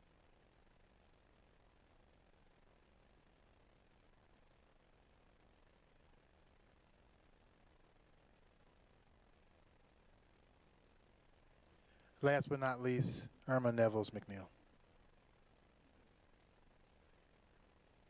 So good evening, and I'm a member of the PAC, the Parent Action. I'm also a member of Local 420, and I'm also a member of the Missouri Retired Teachers Association, which I'm here representing today. So I've had Missouri Retired Teachers Association to put together for you a fact sheet to talk about the public school retirement system in the city of St. Louis, and that our pension is on the watch list. And if you would look down there, when it is funded at 63.7%, that means when they ever get into the 60s, you're on the watch list. And the next step is you will be dissolved to go to 401ks, or you will be into a state fund or somewhere, I don't know where. So what I'm saying is this. It is imperative that we keep the pension fund open, because that is the lifeline for the retired employees who are retired. Now, one more reason why you want to keep it open too, because you can, if you would do match the funding, and when you put your money into a St. Louis Public School system, a pension fund, it's still your money. And at one time, the system borrowed money from the pension fund, but they repaid it when they got into dire need. And so if you have your money already where you can get access to, you'll be able to use it. But if you have an excess amount of money in your general fund, they're not going to leave that alone. So you've got to use it somewhere. So I'm saying to you, look at this sheet, and it explains everything. This was put together, and we use the executive of our pension fund, Susan Kane. She worked with the Missouri retired teachers. So this is a factual sheet, and this is not a scare tactic at all. If we do not do something by now, it's going to be too late, and the state will act upon it. So that's my conclusion.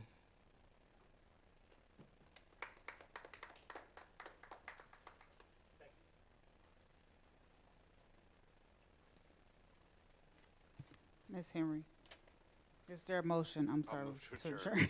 Second. Any discussions? Ms. Henry.